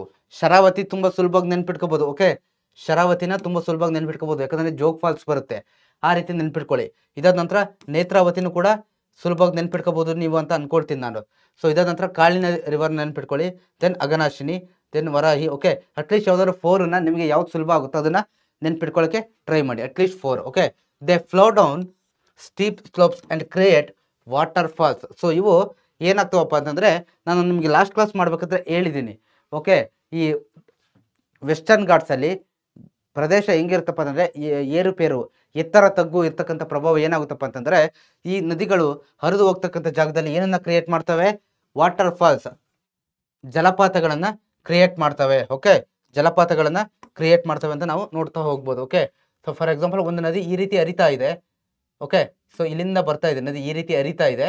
ಸೊ ಇಲ್ಲಿ ಏನಾಗುತ್ತೆ, ತಗ್ಗಿದ್ದಾಗ ಈ ರೀತಿ ಒಂದು ಜಲಪಾತವನ್ನು ಏನು ಮಾಡುತ್ತೆ, ಕ್ರಿಯೇಟ್ ಮಾಡುತ್ತೆ ಅನ್ನೋದನ್ನು ಕೂಡ ನಾವಿಲ್ಲಿ ನೋಡ್ತಾ ಹೋಗ್ಬೋದು. ಓಕೆ, ಜಲಪಾತವನ್ನು ಕ್ರಿಯೇಟ್ ಮಾಡುತ್ತೆ ಅನ್ನೋದನ್ನು ಕೂಡ ನಾವಿಲ್ಲಿ ನೋಡ್ತಾ ಹೋಗ್ಬೋದು ಸ್ಟೂಡೆಂಟ್ಸ್. ನೋಡಿ, ಇಲ್ಲೇ ಸ್ಲೈಡಲ್ಲೇ ಹಾಕಿದ್ದೀನಿ ನಾನು.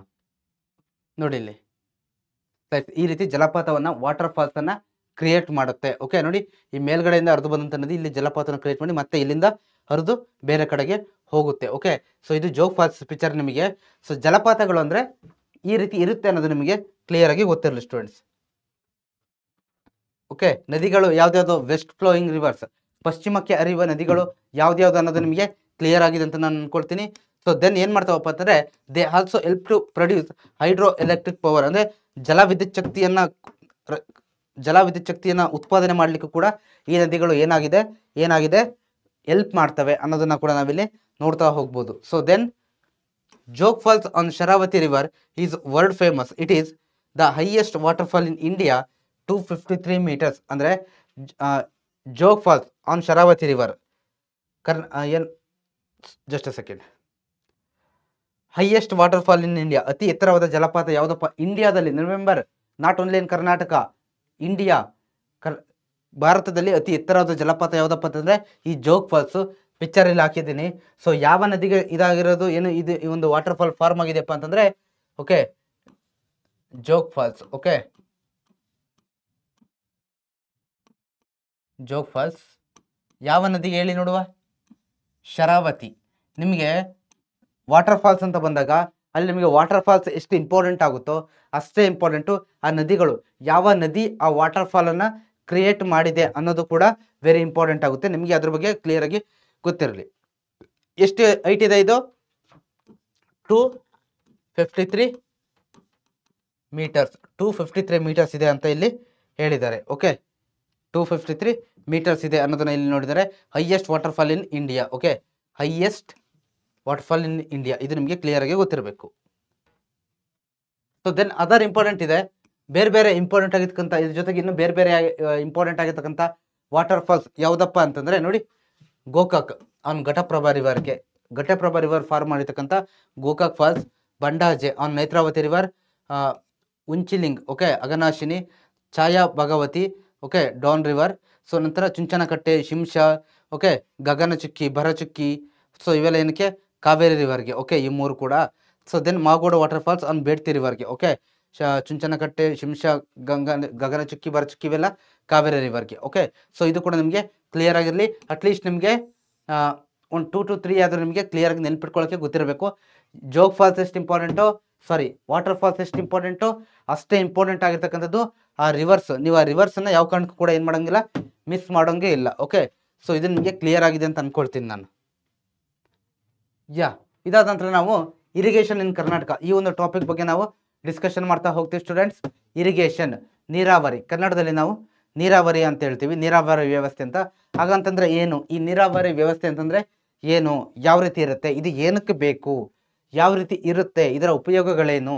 ಓಕೆ, ಇದನ್ನು ನಾವು ನೋಡ್ತಾ ಹೋಗೋಣ. ಓಕೆ, ಇರಿಗೇಷನ್, ನೀರಾವರಿ ವ್ಯವಸ್ಥೆ ಕೇಳಿದ್ದೀರ ಅಂತ ಅನ್ಕೊಳ್ತೀನಿ ನಾನು ನಿಮಗೆ.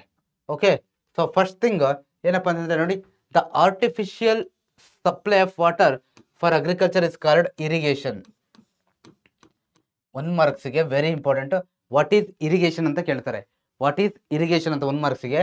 The artificial supply of water for agriculture is called irrigation. Okay, artificial ಆಗಿ ಕೃತಕ ಮೂಲಗಳಿಂದ ನೀರನ್ನು ಕೃಷಿಗೆ ಹಾಯಿಸುವುದನ್ನು ನಾವು ಇರಿಗೇಷನ್, ನೀರಾವರಿ ಅಂತ ಹೇಳ್ಬಿಟ್ಟು ನಾವು ಕರಿತೀವಿ. Okay, the artificial supply of water for agriculture is called irrigation ಅಂತ ಹೇಳ್ಬಿಟ್ಟು ನಾವು ಕರಿತೀವಿ. ಸೊ ಇಲ್ಲಿ ನಿಮಗೆ ಫಸ್ಟ್ ನಾನು ಪಿಕ್ಚರ್ ತೋರಿಸ್ತೀನಿ ಯಾವ ರೀತಿ ಇರುತ್ತೆ ಅನ್ನೋದು. ಸೊ ಇಲ್ಲಿ ಪಿಕ್ಚರ್ ಹಾಕಿದ್ದೀನಿ ನೋಡಿ.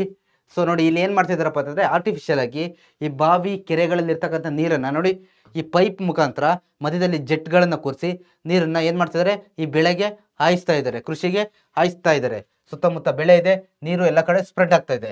ಸೊ ಇಲ್ಲೂ ಕೂಡ ನೀವು ನೋಡ್ಬೋದು ನೋಡಿ, ಇಲ್ಲಿ ಪೈಪ್ಗಳಿದೆ. ಪೈಪಲ್ಲಿ ಏನು ಬರುತ್ತೆ ಇಲ್ಲಿ ನೀರು, ಅಂದರೆ ಆ ನೀರಿನ ಮೂಲ ಇರುತ್ತಲ್ವಾ, ಬಾವಿ ಕೆರೆ ಏನಿರುತ್ತೋ ಅಲ್ಲಿಂದ ನೀರನ್ನು ಈ ಪೈಪ್ ಮುಖಾಂತರ ತಂದುಬಿಟ್ಟು ಅದ್ರ ಮುಖಾಂತರ ಈ ಒಂದು ಜೆಟ್ಟನ್ನು ಫಿಟ್ ಮಾಡಿ ಸೊ ಅದ್ರ ಮುಖಾಂತರ ನೀರನ್ನು ಹಾಯಿಸ್ತಾ ಇದ್ದಾರೆ. ಸ್ಪೆಷಲಿ ನೋಡಿ, ನೀವೇನಾದರೂ ಈ ಚಿಕ್ಕಮಂಗ್ಳೂರು ಅಥವಾ ಕೊಡಗು, ಸಕಲೇಶ್ಪುರ ಈ ಭಾಗದವರಾಗಿದ್ದರೆ, ಕಾಫಿ ಏನಾದರೂ ಬೆಳೆಯೋರಾಗಿದ್ದರೆ ಸಾಮಾನ್ಯ ಎಲ್ಲರೂ ಇದು ಮಾಡ್ತಾರೆ. ಓಕೆ, ಎಲ್ಲರೂ ತಮ್ಮ ಬೆಳೆಗೆ ಏನು ನೀರನ್ನು ಹಾಕ್ತಾರೆ ಆರ್ಟಿಫಿಷಿಯಲ್ ಆಗಿ. ಬಟ್ ಈ ಏಪ್ರಿಲ್ ಮತ್ತು ಮೇ ಟೈಮಲ್ಲಿ ಸ್ಪ್ರಿಂಕ್ಲರ್ ಅಂತ ಮಾಡ್ತಾರೆ. ಓಕೆ, ಬೆಳೆಗಳಿಗೆ ನೀರಿಗೋಸ್ಕರ ಆರ್ಟಿಫಿಷಿಯಲ್ ಆಗಿ. ಸೊ ಇದೆಲ್ಲ ಏನು ಈ ಇರಿಗೇಷನ್ ಸಿಸ್ಟಮಲ್ಲಿ ಬರ್ತಕ್ಕಂಥದ್ದು. ಸೊ ಇದನ್ನು ನೋಡಿದರೆ ನಿಮಗೆ ಕ್ಲಿಯರಾಗಿ ಗೊತ್ತಾಗುತ್ತೆ. Okay, irrigation, artificial supply of water for agriculture, ಕೃತಕವಾಗಿ ನೀರನ್ನು ಹಾಯಿಸ್ತಾ ಇದ್ದಾರೆ. Okay, it is essential for the development of agriculture in places where the distribution of rainfall is uneven and irregular. ಅಂದರೆ ಎಲ್ಲಿ ಈ ನೀರಾವರಿ ವ್ಯವಸ್ಥೆಯನ್ನು ಬಳಸ್ತಾರಪ್ಪ ಅಂತಂದರೆ, ಎಲ್ಲಿ distribution of rainfall is uneven and irregular ಅಂತಂದರೆ ಎಲ್ಲಿ ಮಳೆಯ ಪ್ರಮಾಣ ಸರಿಯಾಗಿರೋದಿಲ್ವೋ ಮತ್ತು ಎಲ್ಲಿ ಮಳೆ ಒಂದು ನಿಯಮಿತವಾಗಿ ಬರ್ತಾ ಇರಲ್ವೋ ಅಂಥ ಭಾಗಗಳಲ್ಲಿ ಈ ಒಂದು ಇರಿಗೇಷನ್ ಸಿಸ್ಟಮನ್ನು ಫಾಲೋ ಮಾಡ್ತಾರೆ. ಓಕೆ, ಎಲ್ಲ ಕಡೆನೂ ಸಾಮಾನ್ಯವಾಗಿ ಎಲ್ಲೆಲ್ಲಿ ಮಳೆ ಕೊರತೆ ಇರುತ್ತೆ ಅಥವಾ ಬೆಳೆ ಬೆಳಿಬೇಕಾದಾಗ ಮಳೆ ಅವಶ್ಯಕತೆ ಇದ್ದಾಗ, ಯಾಕಂದರೆ ಇವತ್ತಿಗೂ ಕೂಡ ನಮ್ಮ ಭಾರತದಲ್ಲಿ ಏನಾಗಿದೆಯಪ್ಪ ಅಂತಂದರೆ, ಅಗ್ರಿಕಲ್ಚರ್ ಮಾಡೋರು ಮೇಯ್ನಾಗಿ ಡಿಪೆಂಡ್ ಆಗಿರೋದೇ ಮಳೆ ಮೇಲೆ, ನೀರಿಗೆ. ಓಕೆ, ನೀರು ಬೇಕೇ ಬೇಕು ಒಂದು ಬೆಳೆ ಬೆಳಿಬೇಕು ಅಂದರೆ. ಬಟ್ ಆ ನೀರಿಗೆ ಡಿಪೆಂಡ್ ಆಗಿರೋದು ಯಾವುದ್ರ ಮೇಲೆ, ಮಳೆ ಮೇಲೆ. ಸೊ ಯಾವಾಗ ಮಳೆ ಬರಲ್ವೋ ಆವಾಗ ಏನು ಮಾಡ್ತಾರಪ್ಪ ಅಂದರೆ ಈ ರೀತಿ ಇರಿಗೇಷನ್ ಸಿಸ್ಟಮನ್ನು ಫಾಲೋ ಮಾಡ್ತಾರೆ ಅನ್ನೋದನ್ನು ಕೂಡ ನಾವಿಲ್ಲಿ ನೋಡ್ತಾ ಹೋಗ್ಬೋದು. It has been an ancient practice in Karnataka to carry on farming through different sources of irrigation. So ಏನು ಈ ಒಂದು ವ್ಯವಸ್ಥೆ ಇದೆಯಲ್ವಾ, ಈ ಒಂದು ಆರ್ಟಿಫಿಷಿಯಲ್ ಆಗಿ ನೀರನ್ನು ಕೃಷಿ ಭೂಮಿಗೆ ಹಾಯಿಸ್ತಕ್ಕಂಥದ್ದು. ಇದು ಕರ್ನಾಟಕದಲ್ಲಿ ಏನ್ಷಿಯಂಟ್ ಟೈಮಿಂದಲೂ ಕೂಡ ಏನಿದೆ ಅಂದ್ರೆ ಪ್ರಾಚೀನ ಕಾಲದಿಂದಲೂ ಕೂಡ ಏನಿದೆ ಜಾರಿಯಲ್ಲಿ ಇದೆ. ಓಕೆ, ಜಾರಿಯಲ್ಲಿ ಇದೆ ಅನ್ನೋದನ್ನ ಕೂಡ ಇಲ್ಲಿ ಹೇಳಿದ್ದಾರೆ. The main sources of irrigation are wells, canals, tanks. Okay, in early days, wells were dug in village for the purpose of irrigation. Later, the practice of constructing canals to supply water from the rivers for farming was started. Okay, so ಅಂದ್ರೆ ಇಲ್ಲಿ ಏನು ಹೇಳಿದಾರಪ್ಪ ಅಂತಂದ್ರೆ main source. Okay, ಈಗ ವಾಟರ್ನ ಮುಖ್ಯ source ಯಾವುದು? First obviously rain. Okay, ಮಳೆ, rainfall, ಅದು ಆಬ್ವಿಯಸ್ಲಿ ಏನಪ್ಪ ಅಂತಂದ್ರೆ ಒಂದು ಮುಖ್ಯವಾಗಿರ್ತಕ್ಕಂಥ ಸೋರ್ಸ್ ಅಲ್ವಾ. ಸೊ ಅದನ್ನ ಬಿಟ್ಟು ಈ ಇರಿಗೇಷನ್, ಯಾಕಂದ್ರೆ ಇರಿಗೇಷನ್ನಲ್ಲಿ ಆರ್ಟಿಫಿಷಿಯಲ್ ಆಗಿ ನಾವು ನೀರನ್ನು ಹಾಯಿಸ್ಬೇಕಾದಾಗ ಇದರ ಮುಖ್ಯ ಸೋರ್ಸಸ್ ಯಾವುದಪ್ಪ ಅಂತಂದ್ರೆ ಮಾರ್ಕ್ ಮಾಡಿ ಇಟ್ಕೊಳ್ಳಿ, ವೆರಿ ಇಂಪಾರ್ಟೆಂಟು. ಕೇಳ್ತಾರೆ 1 ಮಾರ್ಕ್ಸ್ಗೆ, wells, canals and tanks. Okay, main sources ಯಾವುದು? What are the main sources of irrigation ಅಂತ ಕೇಳ್ತಾರೆ. ವೆಲ್ಸ್, ಕೆನಾಲ್ಸ್ ಅಂದ್ರೆ ಚಾನಲ್ಸ್ಗಳು, ಟ್ಯಾಂಕ್ಸ್ಗಳು. ಓಕೆ, ದೆನ್ ಬಾವಿ, ಕೆರೆ ಮತ್ತೆ ಬಾವಿ ಅನ್ನೋದನ್ನ ಕೂಡ ನಾವಿಲ್ಲಿ ಬಾವಿ, ಚಾನಲ್ಸ್ ಮತ್ತೆ ಕೆರೆಗಳು ಅನ್ನೋದನ್ನ ನಾವು ನೋಡ್ತಾ ಹೋಗ್ಬೋದು. ಸೊ ಇದ್ರ ಮುಖಾಂತರ ಏನು, ಈ ಹಳ್ಳಿಗಳಲ್ಲೆಲ್ಲ ಈ ಬಾವಿಗಳನ್ನ ತೋಡಿರ್ತಾರೆ. ಈ ಬಾವಿಗಳನ್ನ ತೋಡಿ ಅದರಲ್ಲಿ ನೀರನ್ನ ಸಂಗ್ರಹ ಮಾಡಿಟ್ಕೊಂಡು ಆ ನೀರನ್ನ ಯಾವಾಗ ಬೇಕೋ ಆವಾಗ ತಮ್ಮ ಜಮೀನಿಗೆ ಹಾಯಿಸ್ತಕ್ಕಂಥ ಕೆಲಸವನ್ನ ಇವತ್ತಿಗೂ ಕೂಡ ಎಷ್ಟೋ ಕಡೆ ಮಾಡ್ತಾರೆ. ಸೊ ನೀವು ಕೂಡ ನಿಮ್ಮ ಭಾಗದಲ್ಲಿ ಇದನ್ನು ನೀವು ಫಾಲೋ ಮಾಡ್ತೀರಾ ಅಂತಂದ್ರೆ ಸ್ಟೂಡೆಂಟ್ಸ್, ನಿಮ್ಮ ಭಾಗದಲ್ಲಿ ನೀವು ಈ ಒಂದು ಇರಿಗೇಷನ್ ಸಿಸ್ಟಮ್ ಅನ್ನ ಫಾಲೋ ಮಾಡ್ತೀರಾ ಅಂತಂದ್ರೆ ಎಸ್ ಅಂತ ಕಮೆಂಟ್ ಸೆಕ್ಷನ್ ಅಲ್ಲಿ ತಿಳಿಸಿ, ಎಸ್ ಅಂತ ತಿಳಿಸಿ. ಓಕೆ, ಸೊ ಇದು ಪಿಕ್ಚರ್ ನೋಡಿದ್ದೀರಾ ಇರಿಗೇಷನ್ದು. ಸೊ ಯಾವ ರೀತಿ ಇರುತ್ತೆ ಅನ್ನೋದು. ಸೊ ಕೆಲವೊಂದು ಪಿಕ್ಚರನ್ನು ಹಾಕಿದ್ದೀನಿ ನೋಡಿ ನಾನು. ವೆಲ್ಸು, ಟ್ಯಾಂಕ್ಸ್ ಎಲ್ಲ ಏನು ಹೇಳಿದ್ವಲ್ಲ ಅದಕ್ಕೆ ನಾನು ನಿಮಗೆ ಒಂದು ಚಿತ್ರವನ್ನು ತೋರಿಸ್ತೀನಿ. ಸೊ ಮೊದಲನೇದಾಗಿ ನೋಡಿ, ಪರ್ಸೆಂಟೇಜ್ ವೈಸ್ ನೋಡ್ತಾ ಹೋದರೆ ಇರಿಗೇಷನ್ ಸಿಸ್ಟಮು ಯಾವುದ್ರ ಮೇಲೆ ಜಾಸ್ತಿ, ಯಾವ ಸೋರ್ಸ್ ಮೇಲೆ ಜಾಸ್ತಿ ಡಿಪೆಂಡ್ ಆಗಿದೆ ಅಂತ ನೋಡೋಕೆ ಹೋದರೆ ನಮ್ಮ ಕರ್ನಾಟಕದಲ್ಲಿ. ಓಕೆ, ಸೊ ಯಾವುದಪ್ಪ ಅಂತಂದರೆ ನೋಡಿ, ಟ್ಯೂಬ್ವೆಲ್ಸ್ ಅಂತಂದರೆ ಕೊಳವೆ ಬಾವಿಗಳು. ಇಲ್ಲೇ ನೀವು ನೋಡ್ತಾ ಇದ್ದೀರಲ್ವಾ, ಕೊಳವೆ ಬಾವಿ. ಓಕೆ, ಟ್ಯೂಬ್ವೆಲ್ಸ್ ಅಂತಂದರೆ ಕೊಳವೆ ಬಾವಿ. ಭೂಮಿಯ ಅಂತರ್ಜಲದಿಂದ ಬೋರನ್ನು ಕೊರೆಸಿ ನೀರು ತೆಗಿತಾರಲ್ವಾ, ಭೂಮಿಯನ್ನು ಕೊರೆದ್ಬಿಟ್ಟು, ಅಂತರ್ಜಲವನ್ನು ಕೊರೆದ್ಬಿಟ್ಟು ಅಲ್ಲಿಂದ ನೀರು ತೆಗಿಯೋದೇನಿದೆಯಲ್ವಾ ಅದನ್ನು ನಾವು ಟ್ಯೂಬ್ವೆಲ್ಸ್ ಅಂತ ಕರಿತೀವಿ, ಕೊಳವೆ ಬಾವಿ. ಇದಂತೂ ಇತ್ತೀಚೆಗೆ ತುಂಬ ಜಾಸ್ತಿ ಆಗಿದೆ. ಓಕೆ, ಎಲ್ಲರೂ ತಮ್ಮ ಜಮೀನಲ್ಲಿ ಏನು ಮಾಡ್ತಾ ಇದ್ದಾರಪ್ಪ ಅಂತಂದರೆ ಒಂದೊಂದು ಬೋರನ್ನ ಕೊರೆಸ್ತಾ ಇದ್ದಾರೆ. ಹಾಗಾಗಿ ನೋಡಿ, ಇದೇ ಹೈಯೆಸ್ಟ್ ಇರೋದು. ಎಷ್ಟು? 56.55% ಇದೆ. ಓಕೆ, ಸೊ ಇದು ಈ ಡಯಾಗ್ರಾಮ್ ನಿಮಗೆ ವೆರಿ ಇಂಪಾರ್ಟೆಂಟು. ಯಾವುದ್ರ ಮೇಲೆ ಇರಿಗೇಷನ್ ಯಾವುದ್ರ ಮೇಲೆ ಜಾಸ್ತಿ ಡಿಪೆಂಡ್ ಆಗಿದೆ ಅಂತ ಕೇಳ್ತಾರೆ. ಫಸ್ಟ್ ಟ್ಯೂಬ್ವೆಲ್ಸ್, ಸೊ ಅದಾದ ನಂತರ ಅಂದರೆ ಕೊಳವೆ ಬಾವಿ, ದೆನ್ ಕೆನಾಲ್ ಇರಿಗೇಷನ್ ಅಂತ ಬರುತ್ತೆ 21.02%. ಓಕೆ, 21.02% ಅಂತ ಬರುತ್ತೆ.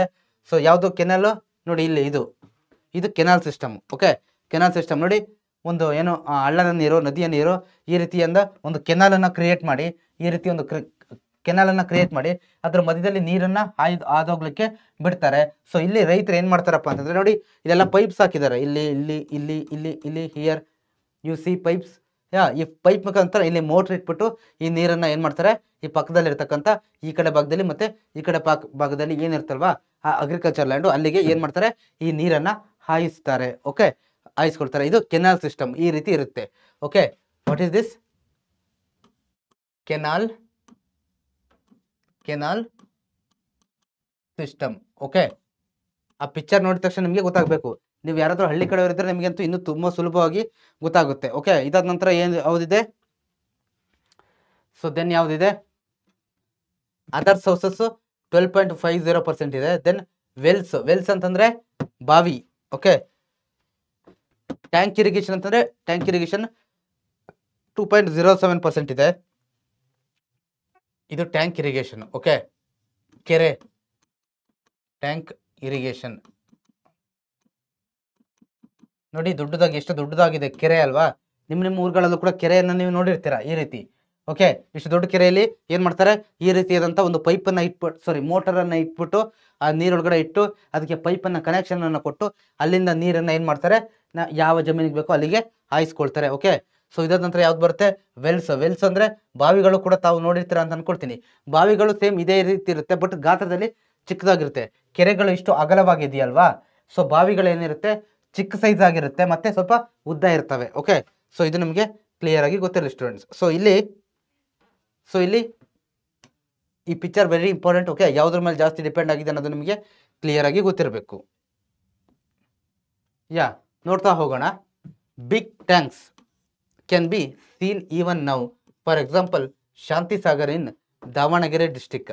ಸೊ ಬಿಗ್ ಟ್ಯಾಂಕ್ಸ್ಗಳನ್ನು ಕೂಡ ನಾವು ದೊಡ್ಡ ದೊಡ್ಡ ಟ್ಯಾಂಕ್ಸ್ಗಳನ್ನು ಏನು ಮಾಡ್ಬೋದು, ಇವತ್ತಿಗೂ ಕೂಡ ಕೆರೆಗಳನ್ನು ನಾವು ಇವತ್ತಿಗೂ ಕೂಡ ನೋಡ್ತಾ ಹೋಗ್ಬೋದು ಅಂತ ಇಲ್ಲಿ ಹೇಳಿದ್ದಾರೆ. ಓಕೆ, ಎಕ್ಸಾಂಪಲ್ ಯಾವುದು, ಶಾಂತಿ ಸಾಗರ್ ಇಲ್ಲಿರೋದು ದಾವಣಗೆರೆ ಡಿಸ್ಟಿಕ್ ಅಲ್ಲಿ. ಓಕೆ, ಇದಾದ ನಂತರ the wells dug in Kalaburagi district during the 11th century, the Tungabhadra canals of the time of Vijayanagara empire, Vani Vilasa Sagar and the Krishnaraja Sagara dams constructed by the Mysuru kings are the milestones in the development of the irrigation in Karnataka.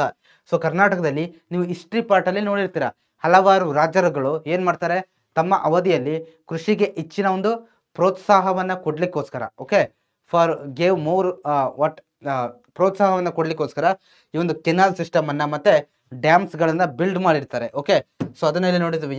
ಯಾರ ಕಾಲದಲ್ಲಿ, Mysuru Kings ಮತ್ತೆ ವಿಜಯನಗರ ಸಾಮ್ರಾಜ್ಯದ ಕಾಲದಲ್ಲಿ ಏನು ಮಾಡಿದ್ದಾರೆ, ಹಲವಾರು ಏನು ಮಾಡಿದ್ದಾರೆ, ಇವುಗಳನ್ನ ಈ ನೀರಾವರಿ ವ್ಯವಸ್ಥೆಗೆ ಬೇಕಾಗಿರ್ತಕ್ಕಂಥ ಮೂಲಗಳನ್ನ ಕ್ರಿಯೇಟ್ ಮಾಡಿದ್ದಾರೆ. ಓಕೆ, ದ ವೆಲ್ಸ್ ಡಗ್, ಬಾವಿಗಳು, ಕಲಬುರಗಿ ಡಿಸ್ಟಿಕ್ ಅಲ್ಲಿ ಇರ್ತಕ್ಕಂಥ ಬಾವಿಗಳು, ಯಾವಾಗ 11ನೇ ಶತಮಾನದಲ್ಲಿ ತೋಡಿರ್ತಕ್ಕಂಥ ಬಾವಿಗಳು, ಮತ್ತೆ ತುಂಗಭದ್ರಾ ಒಂದು ಕೆನಾಲ್ ಸಿಸ್ಟಮ್ ಏನಿದೆ ವಿಜಯನಗರ ಎಂಪೈರ್ ಕಟ್ಟಿರೋದು, ಮತ್ತೆ ವಾಣಿ ವಿಲಾಸ ಸಾಗರ ಮತ್ತೆ ಕೃಷ್ಣ ಸಾಗರ ಡ್ಯಾಮು ಮೈಸೂರು ಕಿಂಗ್ಸ್ ಕಟ್ಟಿರ್ತಕ್ಕಂಥ ಇವೆಲ್ಲ ಏನಾಗಿದೆ, ವೆರಿ ಇಂಪಾರ್ಟೆಂಟ್ ಮೈಲ್ ಸ್ಟೋನ್ಸ್ ಆಗಿದೆ ಇರಿಗೇಷನ್ ಸಿಸ್ಟಮ್ಗೆ ಅನ್ನೋಂಥ ಕೂಡ ನಾವಿಲ್ಲಿ ನೋಡ್ತಾ ಹೋಗ್ಬೋದು. So then at present both river water and underground water are used irrigation. Okay, for irrigation ಅಂದ್ರೆ ಇಲ್ಲಿ ಏನು ಹೇಳಿದಾರಪ್ಪ ಅಂತಂದ್ರೆ, ಪ್ರೆಸೆಂಟ್ ಇವಾಗ both river water and underground water, ನದಿ ನೀರು ಮತ್ತೆ ಅಂಡರ್ಗ್ರೌಂಡ್ ಅಂತಂದ್ರೆ ಅಂತರ್ಜಲದಲ್ಲಿ ಇರ್ತಕ್ಕಂಥ ವಾಟರ್, ಎರಡನ್ನೂ ಕೂಡ ಕೃಷಿಗೆ ಬಳಸ್ತಾರೆ. ಓಕೆ, ಇದು ನಮಗೆ ಕ್ಲಿಯರ್ ಆಗಿರಲಿ. 100% ಯಾವುದೋ ಒಂದ್ರ ಮೇಲೆ ಡಿಪೆಂಡ್ ಆಗೋಕ್ಕೆ ಚಾನ್ಸೇ ಇಲ್ಲ. ಓಕೆ, ನಾರ್ಮಲಿ ಮಳೆ ಬಂದಾಗ ನದಿಗಳೆಲ್ಲ ತುಂಬ ಹರಿಯೋದ್ರಿಂದ ಆವಾಗ ಏನು ಮಾಡ್ತಾರೆ, ಆ ನದಿ ನೀರಿನ ಮೇಲೆ ಜಾಸ್ತಿ ಡಿಪೆಂಡ್ ಆಗ್ತಾರೆ, ಕೆರೆ ನೀರು ಬಾವಿ ನೀರಿನ ಮೇಲೆ ಹೆಚ್ಚು ಡಿಪೆಂಡ್ ಆಗ್ತಾರೆ.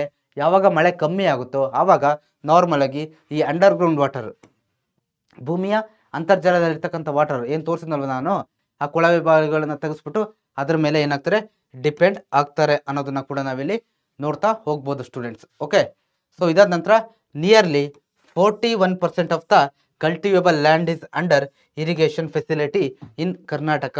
ಕರ್ನಾಟಕದಲ್ಲಿ ಪ್ರೆಸೆಂಟ್ಲಿ ಇಷ್ಟಿದೆ, 41% ಆಫ್ ದ ಕಲ್ಟಿವೇಬಲ್ ಲ್ಯಾಂಡ್ ಅಂದರೆ ಕೃಷಿ ಭೂಮಿ, 41% ಕೃಷಿ ಭೂಮಿ ಯಾವುದ್ರ ಅಂಡರಲ್ಲಿದೆ, ಇರಿಗೇಷನ್ ಅಂಡರಲ್ಲಿ ಇದೆ ಅನ್ನೋದನ್ನ ಇಲ್ಲಿ ಎಕ್ಸ್ಪ್ಲೇನ್ ಮಾಡಿದ್ದಾರೆ. ಓಕೆ, ಸೊ 100%ಅಲ್ಲಿ ಎಷ್ಟು ಪರ್ಸೆಂಟು, 41% ಯಾವುದರಲ್ಲಿದೆ, ಇರಿಗೇಷನ್ ಸಿಸ್ಟಮಲ್ಲಿ ಇದೆ ಅಂತ ಹೇಳಿದ್ದಾರೆ. ಇನ್ನು ರಿಮೈನಿಂಗ್ ಎಷ್ಟಿದೆ ಅಲ್ವಾ, ಇನ್ನು ರಿಮೈನಿಂಗ್ ಎಷ್ಟಿದೆ, ಸೊ ಅದು ಏನಾಗುತ್ತೆ ಬೇರೆ ಸೋರ್ಸ್ ಅಂಡರಲ್ಲಿ ಬರುತ್ತೆ ಅಂತ ಕೂಡ ಇಲ್ಲಿ ನಾವಿಲ್ಲಿ ನೋಡ್ತಾ ಹೋಗ್ಬೋದು. ಓಕೆ, ಇದು ನಿಮಗೆ ಕ್ಲಿಯರ್ ಆಗಿರಲಿ. ಎಷ್ಟು ಪರ್ಸೆಂಟ್ ಅಂತ ಕೇಳ್ತಾರೆ. Karnataka has occupied the 9th position in India with regard to irrigation.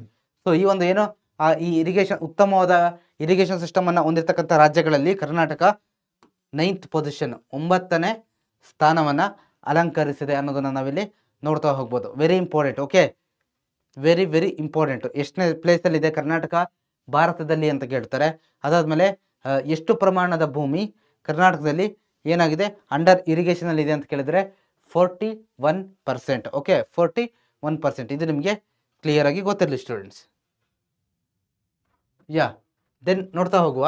Raichur district has the largest area under canal irrigation in the state.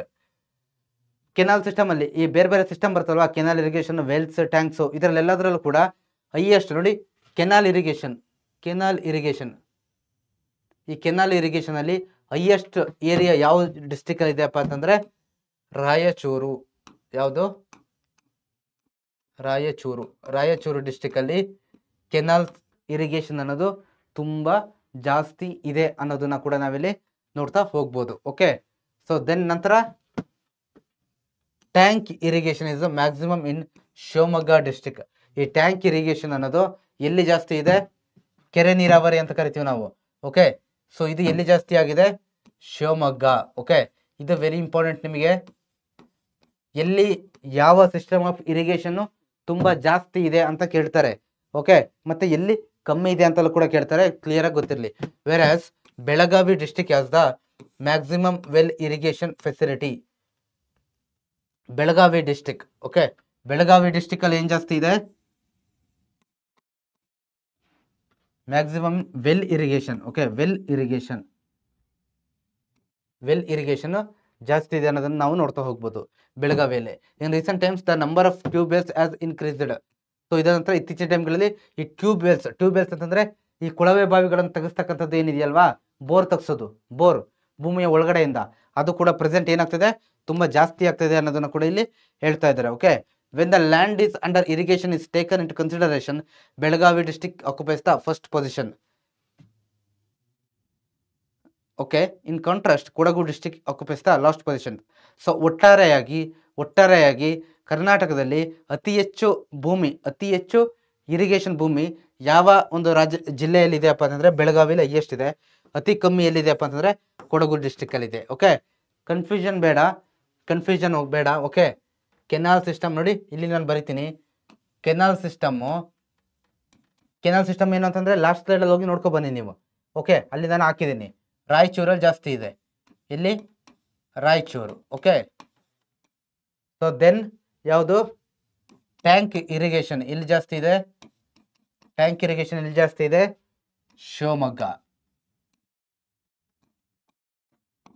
So then ಯಾವುದು, ವೆಲ್ ಇರಿಗೇಷನ್, ಬಾವಿ ನೀರಾವರಿ ವ್ಯವಸ್ಥೆ ಎಲ್ಲಿ ಜಾಸ್ತಿ ಇದೆ, ಬೆಳಗಾವಿ. ಓಕೆ, ಸೊ ಇದಾದ ನಂತರ ಇದಿಷ್ಟು ಕೂಡ ನಿಮಗೆ ವೆರಿ ಇಂಪಾರ್ಟೆಂಟ್. ಎಲ್ಲಿ ಜಾಸ್ತಿ ಇದೆ, ಕಮ್ಮಿ ಇದೆ ಅಂತ ಕೇಳ್ತಾರೆ. ಇದು ಪರ್ಟಿಕ್ಯುಲರ್ ಆಗಿ ಕೆನಾಲ್, ಟ್ಯಾಂಕ್ ಅಂತ ಬಂದಾಗ. ಬಟ್ ಒಟ್ಟಾರೆ ಇರಿಗೇಷನ್ ಎಲ್ಲ ಇರಿಗೇಷನ್ ಅನ್ನು ಒಟ್ಟಿಗೆ ಸೇರಿಸಿ ಯಾವ ಜಿಲ್ಲೆಯಲ್ಲಿ ಅತಿ ಹೆಚ್ಚು ಭಾಗ ಇರಿಗೇಷನ್ ಅಂಡರ್ ಬರುತ್ತಪ್ಪ ಅಂತಂದ್ರೆ ಬೆಳಗಾವಿ. ಓಕೆ, ಯಾವುದು, ಬೆಳಗಾವಿ. ಓಕೆ, ಉತ್ತರ ಕರ್ನಾಟಕದ ಭಾಗದಲ್ಲಿ ಬರ್ತಕ್ಕಂಥದ್ದು. ಅತಿ ಕಮ್ಮಿಯಲ್ಲಿ ಕೊಡಗು. ಯಾಕೆ ಕೊಡಗಲ್ಲಿ ಕಮ್ಮಿ ಹೇಳಿ ನೋಡುವ. ಯಾಕಂತಂದ್ರೆ ಕೊಡಗಲ್ಲಿ ಸಾಮಾನ್ಯವಾಗಿ ಮಳೆ ಜಾಸ್ತಿ ಆಗೋದ್ರಿಂದ. ಓಕೆ, ಇದು ನಿಮಗೆ ಕ್ಲಿಯರ್ ಆಗಿ ಗೊತ್ತಿರಲಿ. ಅದನ್ನ 1 ಮಾರ್ಕ್ಸ್ಗೆ ಕೇಳ್ತಾರೆ. ಮತ್ತೆ ನಮ್ಮ ಕರ್ನಾಟಕದಲ್ಲಿರುವ ಮೇನ್ ಕೆನಲ್ ಇರಿಗೇಷನ್ ಪ್ರಾಜೆಕ್ಟ್ಸ್ ಯಾವುದೇದಪ್ಪ ಅಂತಂದ್ರೆ ಕೃಷ್ಣರಾಜ ಸಾಗರ, ತುಂಗಭದ್ರಾ, ಹೇಮಾವತಿ, ಕಬಿನಿ, ಹಾರಂಗಿ, ವಾಣಿ ವಿಲಾಸ ಸಾಗರ, ಅಪ್ಪರ್ ಕೃಷ್ಣಾ ದಂಡೆ. Okay, Almatti, Narayanapura, Malaprabha, Karanja. Okay, so ಇದೆಲ್ಲ ಕೂಡ ಏನು, ಹಿಪ್ಪರಗಿ. ಓಕೆ, ಭದ್ರಾ ಪ್ರಾಜೆಕ್ಟ್ಸ್, ಇವೆಲ್ಲ ಏನು ಇರಿಗೇಷನ್ ಪ್ರಾಜೆಕ್ಟ್ ಅಂತಂದ್ರೆ. ಸೊ ಇಲ್ಲಿ ಏನು ಮಾಡ್ತಾರಪ್ಪ ಅಂತಂದ್ರೆ ಆ ಡ್ಯಾಮ್ಗಳನ್ನ ಕಟ್ತಾರೆ. ಓಕೆ, ಡ್ಯಾಮ್ಗಳನ್ನ ಕಟ್ತಾರೆ. ಈ ಎಲ್ಲ ಏನು ನದಿಗಳಿಗೆ ಏನು ಮಾಡಿದಾರಪ್ಪ ಅಂತಂದ್ರೆ ಡ್ಯಾಮ್ಗಳನ್ನ ದೊಡ್ಡದಾಗಿ ಈ ಡ್ಯಾಮ್ಗಳನ್ನ ಕಟ್ತಾರೆ. ಫಸ್ಟು ಡ್ಯಾಮ್ ಅಂತಂದ್ರೆ ತುಂಬಾ ದೊಡ್ಡ ಜಾಗದಲ್ಲಿ ಈ ರೀತಿ ಇರುತ್ತೆ. ಸೊ ಹೆಸರು ಕೇಳಿದಿರಲ್ವಾ, ಆಲ್ಮಟ್ಟಿ ಡ್ಯಾಮ್, ನಾರಾಯಣಪುರ ಡ್ಯಾಮ್, ಕೃಷ್ಣರಾಜ ಸಾಗರ ಡ್ಯಾಮ್. ಓಕೆ, ಇವೆಲ್ಲ ಏನು ಈ ನದಿಗಳಿಗೆ ಏನು ಮಾಡ್ತಾರಪ್ಪ ಅಂತಂದ್ರೆ ಒಂದು ದೊಡ್ಡ ಜಾಗದಲ್ಲಿ ಈ ರೀತಿಯಾಗಿರ್ತಕ್ಕಂಥ ಏನು ಒಂದು ಡ್ಯಾಮ್ ಅನ್ನ ಕಟ್ತಾರೆ. ಇಲ್ಲಿ ನೀರನ್ನ ಸ್ಟೋರ್ ಮಾಡ್ಬಿಟ್ಟು ಏನ್ ಮಾಡ್ತಾರಪ್ಪ ಅಂತಂದ್ರೆ ಯಾವಾಗ ಬೇಕು ಅದೇನೇ ಪರ್ಪಸ್ಗಾಗಿರ್ಲಿ, ಕುಡಿಯೋಕ್ಕಾಗ್ಲಿ ಅಥವಾ ಬೇರೆ ಕೃಷಿ ಪರ್ಪಸ್ಗೆ ಏನೇ ಆಗ್ಲಿ, ಅಲ್ಲಿಂದ ಆ ಒಂದು ನೀರನ್ನ ರಿಲೀಸ್ ಮಾಡ್ತಾರೆ. ಓಕೆ, ಆ ಕೆನಾಲ್ ಸಿಸ್ಟಮ್ ಅಲ್ಲಿ ರಿಲೀಸ್ ಮಾಡಿದಾಗ ನೀರು ಈ ರೀತಿ ಬಂದಾಗ ಅದನ್ನ ಈ ರೈತರು ಏನ್ ಮಾಡ್ತಾರೆ ಇಲ್ಲಿ ಇರ್ತಕ್ಕಂಥವ್ರು, ಈ ಕಡೆ ಇರ್ತಕ್ಕಂಥವ್ರು ತಮ್ಮ ಜಮೀನಿಗೆ ಬಳಸ್ತಕ್ಕಂಥ ಕೆಲಸವನ್ನ ಮಾಡ್ಕೊಳ್ತಾರೆ. ಓಕೆ, ಸೊ ಈ ರೀತಿ ನೀರು ಯೂಸ್ ಆಗುತ್ತೆ. ನಿಮಗೆ ಕ್ಲಿಯರ್ ಆಗಿ ಗೊತ್ತಿರಲಿ. ಸೊ ಇದನ್ನ ನೀವು ಕ್ಲಿಯರ್ ಆಗಿ ತುಂಬಾ ಸುಲಭವಾಗಿ ನೆನ್ಪಿಟ್ಕೋಬೇಕು ಸ್ಟೂಡೆಂಟ್ಸ್. ಓಕೆ, ಇಷ್ಟು ನಿಮಗೆ ಕ್ಲಿಯರ್ ಆಗಿದೆ ಅಂತ ನಾನು ಅನ್ಕೊಳ್ತೀನಿ. So then hydro electric power ಅಂತ ಇದೆ. ಹೈಡ್ರೋ ಎಲೆಕ್ಟ್ರಿಕ್ ಪವರ್ ಅಂತಂದ್ರೆ ಜಲ ವಿದ್ಯುತ್ ಶಕ್ತಿಯನ್ನ ಯಾವ ರೀತಿ ಉತ್ಪಾದನೆ ಮಾಡ್ತಾರೆ ಅನ್ನೋದ್ರ ಬಗ್ಗೆ ನಾವು ನೋಡ್ತಾ ಹೋಗೋಣ. ಓಕೆ, ಜಲ ವಿದ್ಯುತ್ ಶಕ್ತಿಯನ್ನ ಯಾವ ರೀತಿ ಉತ್ಪಾದನೆ ಮಾಡ್ತಾರೆ ಅನ್ನೋದ್ರ ಬಗ್ಗೆ ನೋಡ್ತಾ ಹೋಗೋಣ. ಸೊ ನಮಗೆ ಎಲ್ರಿಗೂ ಕೂಡ ಕರೆಂಟ್ ಅನ್ನೋದು ಬೇಕೇ ಬೇಕಲ್ವಾ. ಕರೆಂಟ್ ಈ ಮಳೆಗಾಲ ಟೈಮಲ್ಲಿ ನೀವೆಲ್ಲ ಕೂಡ ಏನು ಎಕ್ಸ್ಪೀರಿಯನ್ಸ್ ಮಾಡಿರ್ತೀರಾ.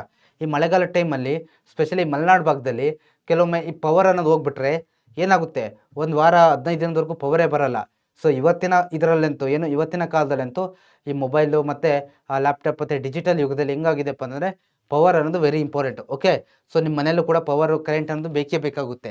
ಸೊ ಅದನ್ನು ಯಾವ ರೀತಿ ಉತ್ಪಾದನೆ ಮಾಡ್ತಾರೆ. ಓಕೆ, ಆ ಉತ್ಪಾದನೆ ಮಾಡಲಿಕ್ಕೂ ಕೂಡ ನೀರು ಅನ್ನೋದು ವೆರಿ ಇಂಪಾರ್ಟೆಂಟ್ ಆಗಿ ಬೇಕಾಗುತ್ತೆ. ಓಕೆ, ನೀರಿಲ್ದಲೆ ಕರೆಂಟಿನ ಉತ್ಪಾದನೆ ಮಾಡೋದು ಅಸಾಧ್ಯ. ಓಕೆ, ಅಸಾಧ್ಯ ಅಂತ ನಾವು ಹೇಳ್ತಾ ಹೋಗ್ಬೋದು. ಇದು ನಿಮಗೆ ಕ್ಲಿಯರ್ ಆಗಿ ಗೊತ್ತಿರಲಿ. ಸೊ ಇದ್ರ ಬಗ್ಗೆ ನೋಡ್ತಾ ಹೋಗೋಣ, ಜಲ ವಿದ್ಯುತ್ ಶಕ್ತಿಯ ಬಗ್ಗೆ. ಸೊ ನೋಡಿ, the credit for successful generation of hydro electric power for the first time in India goes to Karnataka. ಇಡೀ ಭಾರತದಲ್ಲಿ ಫಾರ್ ದಿ ಫಸ್ಟ್ ಟೈಮ್ ಎಲ್ಲಿ ಈ ಒಂದು ಜಲ ವಿದ್ಯುತ್ ಶಕ್ತಿಯನ್ನು ಉತ್ಪಾದನೆ ಮಾಡಿದ್ರಪ್ಪ ಅಂತಂದ್ರೆ ಅದರ ಕ್ರೆಡಿಟ್ ಯಾವ ರಾಜ್ಯಕ್ಕೆ ಹೋಗುತ್ತಪ್ಪ ಅಂತಂದ್ರೆ ನಮ್ಮ ಕರ್ನಾಟಕ ರಾಜ್ಯಕ್ಕೆ ಹೋಗುತ್ತೆ. ಓಕೆ, ನಮ್ಮ ಕರ್ನಾಟಕ ರಾಜ್ಯಕ್ಕೆ ಹೋಗುತ್ತೆ. ಓಕೆ, ನೆನಪಿರಲಿ, ವೆರಿ ಇಂಪಾರ್ಟೆಂಟ್. ಇಡೀ ಇಂಡಿಯಾದಲ್ಲಿ ನೆನಪಿರಲಿ, coal or petroleum are not available in our state. So ನಮ್ಮ ರಾಜ್ಯದಲ್ಲಿ ಈ ಕೋಲು, ಕಲ್ಲಿದ್ದಲು ಅಥವಾ ಪೆಟ್ರೋಲಿಯಂ ಅಂತ ಹೇಳ್ತೀವಲ್ವಾ, ಇದು ಏನು ಅಷ್ಟು ಅವೈಲೇಬಲ್ ಇಲ್ಲ. ಹಾಗಾಗಿ but there is a great opportunity for the generation of hydel power. There are rivers which can provide sufficient power for the whole state. Hydel power ಅಂತಂದ್ರೆ ನೀರಿನಿಂದ ಕರೆಂಟನ್ನು ಉತ್ಪಾದನೆ ಮಾಡ್ತೀವಲ್ಲ, ಅದಕ್ಕೆ ನಾವು ಹೈಡಲ್ ಪವರ್ ಅಂತ ಹೇಳ್ಬಿಟ್ಟು ಕರಿತೀವಿ. ಓಕೆ, ನಮ್ಮ ರಾಜ್ಯದಲ್ಲಿ ಕೋಲು ಮತ್ತು ಪೆಟ್ರೋಲಿಯಂ ಇಲ್ಲದೆ ಇರೋದ್ರಿಂದ ಏನಾಗುತ್ತೆ, ನೀರಿದೆ. Okay, ನದಿಗಳಿದೆ.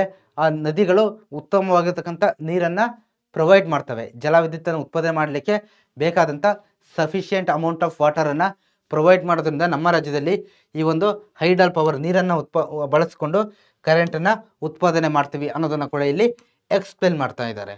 So then rivers flowing towards the west are most suitable for power generation then the rivers flowing towards the east. Very important. ಈ ಒಂದು ಲಾಸ್ಟ್ ಪ್ಯಾರಾ ಇದೆಯಲ್ಲ, ಇದು very important, very very important, ನೆನಪಿರಲಿ. Okay, rivers flowing towards the west ಅಂದರೆ so ಎರಡರಲ್ಲೂ ಉತ್ಪಾದನೆ ಮಾಡ್ತಾರೆ. Okay, ಪಶ್ಚಿಮಕ್ಕೆ ಹರಿತಕ್ಕಂಥ ನದಿಗಳಿಂದಲೂ ಕರೆಂಟನ್ನು ಉತ್ಪಾದನೆ ಮಾಡ್ತಾರೆ, ಪೂರ್ವಕ್ಕೆ ಹರಿತಕ್ಕಂಥ ನದಿಗಳಿಂದಲೂ ಕೂಡ ಏನು ಮಾಡ್ತಾರೆ, ನೀರನ್ನು ಉತ್ಪಾದನೆ ಮಾಡ್ತಾರೆ. ಮಾಡಲ್ಲ ಅಂತೇನಿಲ್ಲ. ಬಟ್ ಇಲ್ಲಿ ಏನು ಹೇಳಿದಾರಪ್ಪ ಅಂತಂದರೆ most suitable. Okay, most suitable ಯಾವುದಪ್ಪ ಅಂತಂದರೆ ವೆಸ್ಟು.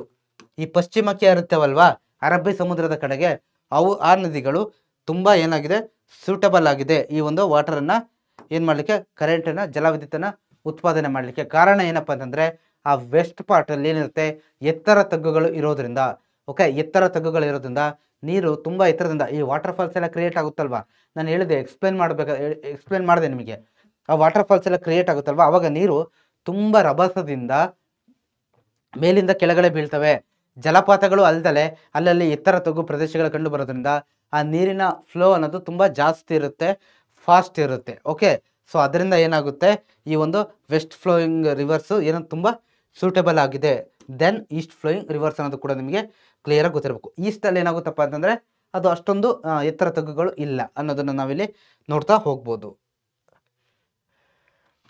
ದೆನ್ ನೋಡಿ ಈ ಪಿಕ್ಚರ್ ನೋಡಿ. ಸೊ ಇಲ್ಲಿ ನಾನು ಪಿಕ್ಚರ್ ಕೊಟ್ಟಿದ್ದೀನಿ. ಸೊ ನೋಡಿ, ಇಲ್ಲಿ ಒಂದು ಡ್ಯಾಮ್ ಇದೆ.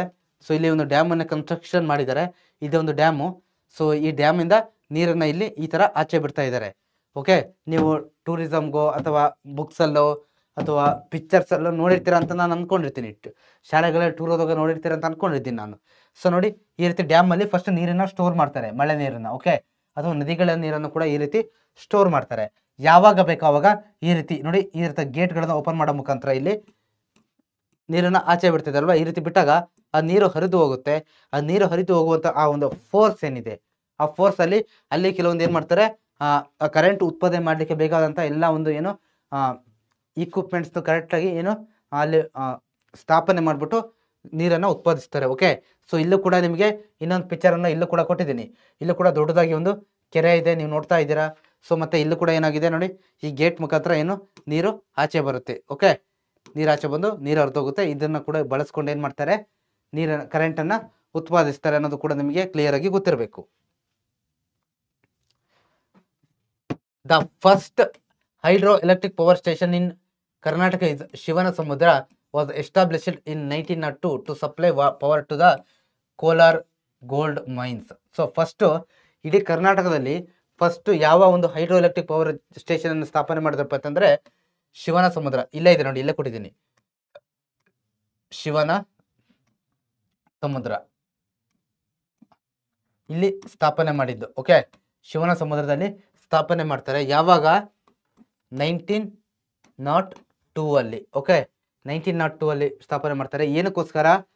To supply power to the Kolar gold mines. Okay, KGF ಅಂತ ಹೇಳ್ತೀವಲ್ಲ ನಾವು, KGF ಕೋಲಾರದ ಇರ್ತಕ್ಕಂಥ KGF Kolar gold mines. Okay, gold field ಅಂತ ಕೂಡ ನಾವು ಕರಿತೀವಿ. ಸೊ ಇಲ್ಲಿಗೆ ಏನು ಮಾಡ್ತಾರೆ, ಇಲ್ಲಿಗೆ ಪವರ್ನ ಸಪ್ಲೈ ಮಾಡ್ಲಿಕ್ಕೋಸ್ಕರ 1902 ಅಲ್ಲಿ ಏನು ಇದನ್ನ ಸ್ಥಾಪನೆ ಮಾಡಿದ್ರು, ಕಾವೇರಿ ರಿವರ್ಗೆ. ಓಕೆ, ಶಿವನ ಸಮುದ್ರ. ಓಕೆ, ಇಲ್ಲಿ ನೋಡಿ, ಇಲ್ಲಿ ರಿವರ್ ಹರಿದು ಬರ್ತಾ ಇದೆ. ರಿವರಲ್ಲಿ ನೋಡಿ, ಇಲ್ಲಿ ರಿವರ್ ಕಾಣ್ತಾ ಇದೆ ನಮಗೆ. ಸೊ ಇಲ್ಲಿ ಏನು ಮಾಡಿದ್ದಾರೆ, ಅದು ಬೇಕಾದಂಥ ಎಲ್ಲ ಸೆಟಪ್ಪನ್ನು ಕೂಡ ಇಲ್ಲಿ ಮಾಡ್ಕೊಂಡಿದ್ದಾರೆ. ಓಕೆ, ಸೊ ಈ ರೀತಿ ಏನು ಮಾಡಿದ್ದಾರೆ, ಕರೆಂಟನ್ನು ಉತ್ಪಾದಿಸ್ತಾರೆ. This project was constructed across river Kaveri. ಇದನ್ನ ನಾನು ಹೇಳಿದ್ದು, ಕಾವೇರಿ ರಿವರ್ಗೆ ಈ ಒಂದು ಏನು ಈ ಪ್ರಾಜೆಕ್ಟನ್ನು ಸ್ಥಾಪನೆ ಮಾಡಿದ್ದಾರೆ. ಓಕೆ, ಶಿವನ ಸಮುದ್ರ ಯಾವ ನದಿಗೆ? ಕಾವೇರಿ ರಿವರ್ಗೆ. ವೆರಿ ಇಂಪಾರ್ಟೆಂಟ್, ಯಾವ ರಿವರ್ಗೆ ಅನ್ನೋದು ಕೇಳ್ತಾರೆ. ಓಕೆ, ಯಾವ ರಿವರ್ ಅನ್ನೋದು ವೆರಿ ಇಂಪಾರ್ಟೆಂಟ್ ಆಗುತ್ತೆ ನಿಮಗೆ. At A short distance away from it, the second hydropower station was established in 1940 at Shimsha by using the water of the river Kaveri. Okay, this is called the Shimsha hydroelectric power project. So ಇದಾದ ನಂತರ ನೋಡಿ 1902 ಅಲ್ಲಿ ಕಾವೇರಿ ಶಿವನ ಸಮುದ್ರ ಪ್ರಾಜೆಕ್ಟನ್ನು ಸ್ಥಾಪನೆ ಮಾಡಾದ ನಂತರ 1940 Shimsha ಪ್ರಾಜೆಕ್ಟನ್ನು same Kaveri ನದಿಗೆ ಏನು ಮಾಡ್ತಾರೆ? ಸೇಮ್ ಕಾವೇರಿ ನದಿಗೆ ಇನ್ನೊಂದನ್ನು ಸ್ಥಾಪನೆ ಮಾಡ್ತಾರೆ. ಓಕೆ, ಇದು ನೀವು ಕಮೆಂಟ್ ಸೆಕ್ಷನಲ್ಲಿ ತಿಳಿಸ್ಬೇಕು. ಶಿಂಷಾ ಮತ್ತೆ ಶಿವನ ಸಮುದ್ರ ಯಾವ ಡಿಸ್ಟ್ರಿಕ್ಟ್ ಅಲ್ಲಿ ಇದೆ ಅನ್ನೋದು ನೀವು ನಮಗೆ ಕಮೆಂಟ್ ಸೆಕ್ಷನಲ್ಲಿ ತಿಳಿಸ್ಬೇಕು. Okay, this is your home work. ನೀವು ಕಮೆಂಟ್ ಸೆಕ್ಷನಲ್ಲಿ ತಿಳಿಸ್ಬೇಕು ಎಲ್ಲಿ ಇದೆ ಅಂತ. ಓಕೆ, ಸೊ ಇದು ಕೂಡ ನಿಮಗೆ ಕ್ಲಿಯರ್ ಆಗಿ ಗೊತ್ತಿರಲಿ, ಶಿವನ ಸಮುದ್ರ ಮತ್ತೆ Shimsha. The Mahatma Gandhi hydro electric power station was established in 1947 near Jog falls on Sharavati river to fulfill the increased demand for hydro electric power. ನೋಡಿ, ಇದಾದ ನಂತರ ಏನು ಮಾಡ್ತಾರಪ್ಪ ಅಂತಂದರೆ ಕಾವೇರಿ ಆಯಿತು, ಶಿಂಷಾ ಆದಮೇಲೆ ಓಕೆ ಇಯರ್ಸ್ಗಳನ್ನ ನೆನ್ಪಿಟ್ಕೋಬೇಕು. 1947ನಲ್ಲಿ ಓಕೆ 1947ನಲ್ಲಿ ನಿಯರ್ ಜೋಗ್ ಫಾಲ್ಸ್ ಇದೆಯಲ್ವಾ ಶಿವಮೊಗ್ಗ, ಜೋಗ್ ಫಾಲ್ಸ್ ಅಲ್ಲಿ ಶರಾವತಿ ರಿವರ್ಗೆ ಏನು ಮಾಡ್ತಾರಪ್ಪ ಅಂತಂದರೆ ಅಲ್ಲೂ ಕೂಡ ಒಂದು ಹೈಡ್ರೋ ಎಲೆಕ್ಟ್ರಿಕ್ ಪವರನ್ನು ಸ್ಟಾರ್ಟ್ ಮಾಡ್ತಾರೆ. ಅದಕ್ಕೆ Mahatma Gandhi hydro electric power ಅಂತ ಹೇಳ್ಬಿಟ್ಟು ಹೆಸರನ್ನು ಕೊಡ್ತಾರೆ. Okay, later many more hydel projects were developed under the 5-year plans. ಅದಾದ ನಂತರ ಈ ಸ್ವಾತಂತ್ರ್ಯ ಬಂದಾದ್ಮೇಲೆ 5-year ಪ್ಲಾನ್ಸ್ ಪಂಚವಾರ್ಷಿಕ ಯೋಜನೆಗಳ ಮುಖಾಂತರ ಹಲವಾರು ಹೈಡ್ರೋ ಪವರ್ ಪ್ರಾಜೆಕ್ಟ್ಸನ್ನು ಏನು ಮಾಡ್ತಾರೆ? ಸ್ಟಾರ್ಟ್ ಮಾಡಿದ್ದಾರೆ ಅಂತ ಕೂಡ ಗೊತ್ತಿರಬೇಕು ನಿಮಗೆ. As a result of this developments Karnataka ranks the first in the generation of hydro electric power in the India. So ಇದರೆಲ್ಲದರ ಎಫರ್ಟಿಂದ ಏನಾಗುತ್ತಪ್ಪ ಅಂದರೆ ಇಡೀ ಭಾರತದಲ್ಲಿ ಕರ್ನಾಟಕದಲ್ಲಿ ಮೊಟ್ಟ ಮೊದಲ ಬಾರಿಗೆ ಜಲವಿದ್ಯುತ್ತನ್ನು ಉತ್ಪಾದನೆ ಮಾಡ್ತಾರೆ ಅನ್ನೋದು ನಿಮಗೆ ಕ್ಲಿಯರ್ ಆಗಿ ಗೊತ್ತಿರಬೇಕು. ಸೊ ಓಕೆ, ಸೊ ದೆನ್ ಇಲ್ಲಿ ನಾನು ಬರಿತಾ ಹೋಗ್ತೀನಿ ನೋಡಿ. 1902 ಅಲ್ಲಿ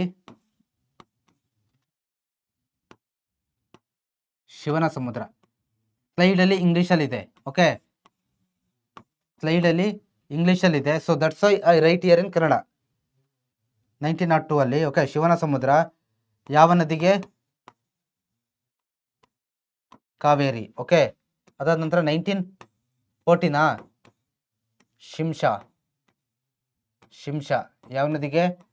ಸೇಮ್ ಕಾವೇರಿ ನದಿಗೆ. ಓಕೆ, ಸೊ ಅದಾದ ನಂತರ 1947 ಸೊ ಇದು ಯಾವಾಗ? 1940, ಇದು ಸರಿ ಇದೆ. ಓಕೆ, ದೆನ್ ಇದಾದ ನಂತರ 1947 ಏನು ಮಾಡ್ತಾರೆ? 47 ಯಾವುದನ್ನು ಸ್ಟಾರ್ಟ್ ಮಾಡ್ತಾರೆ? Mahatma Gandhi hydro electric power station. Okay, ನಾನು ಸಿಂಪಲ್ ಆಗಿ ಬರ್ದಿದ್ದೀನಿ. ಯಾವ ನದಿಗೆ? Sharavati, Jog falls, near Jog falls ಅಂತ ನೆನ್ಪಿಟ್ಕೊಳ್ಳಿ. ಜೋಗ್ ಫಾಲ್ಸ್ ಕ್ರಿಯೇಟ್ ಆಗೋದೆ ಯಾವ ನದಿಯಿಂದ? ಶರಾವತಿ ನದಿಯಿಂದ. ಇದು ನಿಮಗೆ ಕ್ಲಿಯರ್ ಆಗಿ ಗೊತ್ತಿರಬೇಕು. ಓಕೆ, ಜೋಗ್ ಫಾಲ್ಸ್ ಶರಾವತಿ ನದಿಯಿಂದ. ಸೊ ಇದು ಕೂಡ ಈ ಮೂರು ಕೂಡ ನಿಮಗೆ ವೆರಿ ಇಂಪಾರ್ಟೆಂಟ್ ಆಗುತ್ತೆ. ಎಕ್ಸಾಮಲ್ಲಿ ಕೇಳ್ತಕ್ಕಂಥ ಚಾನ್ಸಸ್ ಕೂಡ ಇರುತ್ತೆ. Years plus projects plus rivers clear ಆಗಿ ಗೊತ್ತಿರಲಿ. The main hydro electric power projects of ಕರ್ನಾಟಕದಲ್ಲಿರುವ main hydro electric power projects ಯಾವುದಪ್ಪ ಅಂತಂದರೆ ನಮ್ಮ ಕರ್ನಾಟಕದಲ್ಲಿರುವ ಮುಖ್ಯವಾಗಿ ಹೈಡ್ರೋ ಎಲೆಕ್ಟ್ರಿಕ್ ಪವರ್ ಪ್ರಾಜೆಕ್ಟ್ಸ್ ಯಾವ್ದ್ಯಾವ್ದಿದೆ ಅಪ್ಪ ಅಂತಂದರೆ ನೋಡಿ, ಫಸ್ಟ್ ಒನ್ನು ಶಿವನ ಸಮುದ್ರ, ಇದು ಆಲ್ರೆಡಿ ನಾವು ಡಿಸ್ಕಷನ್ ಮಾಡಿದ್ವಿ. ಶಿಂಷಾ ಆನ್ ಕಾವೇರಿ ರಿವರ್, ಇವೆರಡು ಕೂಡ ಯಾವುದಕ್ಕೆ ಬರುತ್ತೆ? ಇವೆರಡು ಕೂಡ ಕಾವೇರಿ ರಿವರ್ಗೆ ಬರುತ್ತಲ್ವಾ. Then Sharavati, Linganamakki, Gerusoppa and Mahatma Gandhi hydro power stations on Sharavati. Okay, Sharavati ರಿವರ್ಗೆ ಸೂಪಾ. ಸೊ ನಂತರ ನೋಡಿ ಇಲ್ಲಿ ಇಷ್ಟೆಲ್ಲ ಲೀಸ್ಟ್ ಇದೆ. ಸೊ ನಿಮ್ಮ ಬುಕ್ಸಲ್ಲೂ ಕೊಟ್ಟಿದ್ದೀನಿ ನಾನು. ಓಕೆ, ಇಷ್ಟೆಲ್ಲ ನಿಮಗೆ very important. At a same time rivers ಕೂಡ ವೆರಿ ಇಂಪಾರ್ಟೆಂಟ್ಸ್. ಓಕೆ, ಕಾದ್ರಾ, ಕೋಟಸಲ್ಲಿ, okay, Kali river, Varahi river.